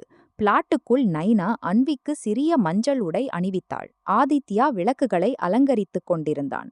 அப்போது அவனது போன் அடித்தது. திரையில் அம்மா என்று எழுதப்பட்டிருந்தது. சாவித்ரி கடந்த சில வாரங்களாக போன் செய்யவில்லை. ஆதித்யா திரையை பார்த்தான். கால் துண்டிக்கப்பட்டது. சில வினாடிகளுக்குப் பிறகு மீண்டும் போன் வந்தது. நைனா ஒன்றும் சொல்லவில்லை. ஆதித்யா காலை எடுக்கவில்லை. மூன்றாவது முறை ஒரு செய்தி வந்தது. நான் கீழே வாயிலில் இருக்கிறேன். பேத்திக்கு துணிகள் கொண்டு வந்திருக்கிறேன். என்னை உள்ளே வர அனுமதியுங்கள். ஆதித்யா செய்தியை நைனாவுக்கு காட்டினான். நைனாவின் முகம் மாறவில்லை. முடிவு உன்னுடையது. அவன் பதில் எழுதினான். உங்களுக்கு வர அனுமதி இல்லை. பொருட்களை பாதுகாப்பு அறையில் விட்டுவிடலாம். எங்கள் வீட்டிற்கு வராதீர்கள். சில கணங்களில் சாவித்ரியின் போன் வந்தது. ஆதித்யா இந்த முறை எடுத்தான். மறுபுறம் கத்தும் குரல் வந்தது. தீபாவளி நாளில் அம்மாவை கதவிலிருந்து திருப்பி அனுப்புவாயா? ஆதித்யா சொன்னான். உங்களுக்கு முன்பே சொல்லியிருந்தேன். நான் பேத்திக்கு துணிகள் தைத்திருக்கிறேன். நாங்கள் ஏற்க மாட்டோம். நைனா மறுத்தாள். ஆதித்யா நைனாவை பார்த்து பதிலளித்தான். இது என் முடிவு. அப்படியென்றால் நீ என் இரத்தம் அல்ல. இருந்தாலும் நான் உங்களை உள்ளே வர அனுமதிக்க மாட்டேன். சாவித்ரி திட்டத் தொடங்கினாள். ஆதித்யா காலை துண்டித்து போனை அணைத்தான். சில நிமிடங்களுக்குப் பிறகு பாதுகாப்பு பணியாளரின் செய்தி வந்தது. சார், உங்கள் அம்மா துணிகள் பாக்கெட்டை எடுத்துக்கொண்டு போய்விட்டார். அவர் பொருட்களை இங்கே விடவில்லை. ஆதித்யா போனை மேஜையில் வைத்தான். நைனா முதல் முறையாக லேசான புன்னகையுடன் சொன்னாள். இந்த முறை நீ என்னிடம் சற்று பொறுத்துக்கொள் என்று சொல்லவில்லை. ஆதித்யா பதிலளித்தான். மிக தாமதமாக கற்றுக்கொண்டேன். அன்வி தொட்டிலில் விழித்து அழத் தொடங்கினாள். ஆதித்யா உடனே அவளை எடுக்கச் சென்றான். குழந்தை அவன் மடியில் வந்ததும் சிறிது நேரம் அழுது கொண்டிருந்தாள். அவன் அவளை அழைத்து கொண்டு அறையில் மெதுவாக நடந்து கொண்டிருந்தான். நைனா படுக்கையில் அமர்ந்து அவனை பார்த்து கொண்டிருந்தாள். வெளியே பட்டாசுகளின் சத்தம். வீட்டு கதவுக்குள் 3 பெயர்கள் கொண்ட பெயர் பலகை மின்னுகின்றது. கதவு உள்ளே இருந்து மூடியிருந்தது. சாவித்ரி அந்த வீட்டிற்கு திரும்ப வரவில்லை. நைனா அவளை மன்னிக்கவில்லை. ஆதித்யா தன் அம்மாவை தன்னை பெற்றெடுத்த பெண் என்று ஏற்றுக்கொண்டான். ஆனால் மனைவி மற்றும் மகள் மீது அவளுக்கு எந்த உரிமையும் இல்லை என்பதை ஏற்றுக்கொண்டான். சில உறவுகள் உடைந்த பிறகு மீண்டும் இணைவதில்லை. ஏனென்றால் ஒவ்வொரு உடைந்த உறவும் தவறான புரிதலால் உடைவதில்லை. சில உறவுகள் உடையும்போது ஒரு நபர் மீண்டும் மீண்டும் அன்பை உரிமையாகவும் உதவியை கடனாகவும் குடும்பத்தை கட்டுப்பாட்டின் ஆயுதமாகவும் மாற்றுகிறார். அன்றிரவு அன்வி தன் தந்தையின் மடியில் உறங்கினாள். ஆதித்யா மகளை தொட்டிலில் வைத்து கதவின் தாழ்பாலை சரிபார்த்தான். பின்னர் நைனாவை பார்த்தான். நைனா மெதுவாக சொன்னாள், லைட்டை அணைத்துவிடு. ஆதித்யா அறையின் லைட்டை அணைத்தான். இருளில் தொட்டிலுக்கு மேல் பொருத்தப்பட்ட சிறிய வெளிச்சம் மட்டும் எரிந்து கொண்டிருந்தது. அதே அறை, ஒரு காலத்தில் வேறு யாரோடைய திருமணக் கிடங்காக மாற்றப்பட்ட அறை, இப்போது மீண்டும் ஒரு குழந்தையின் அறையாக இருந்தது. ஆனால் இந்த முறை அந்த வீட்டின் சுவர்களை விடவும் வலிமையான எல்லைகள் இருந்தன. வீடியோ பிடித்திருந்தால் லைக் செய்து சேனலை சப்ஸ்கிரைப் செய்யுங்கள். நன்றி. अगर आपको स्टोरी पसंद आई हो तो लाइक शेयर सब्सक्राइब करना ना भूलें, क्योंकि ऐसी स्टोरी सिर्फ और सिर्फ हमारे चैनल पर आपको सुनने को मिलेगी। आपको स्टोरियाँ सुनना पसंद है तो चैनल को कर दीजिए सब्सक्राइब, और ऐसी चैनल हम स्टोरियाँ लाते रहेंगे, तो आप सिर्फ स्टोरियाँ देख के एंजॉय करें और वीडियो को लाइक करना ना भूलें, और अपना शहर गाँव सिटी का नाम कमेंट में ज़रूर बताएँ, तो हमें पता चलेगा हमारी स्टोरी कहाँ कहाँ से देखी जाती है। तो ऐसी स्टोरी के लिए सब्सक्राइब करना ना भूलें, और अपने दोस्तों के साथ भी शेयर करें और अपने दोस्तों भी साथ मज़े लें। Thank you. जय हिंद, जय भारत।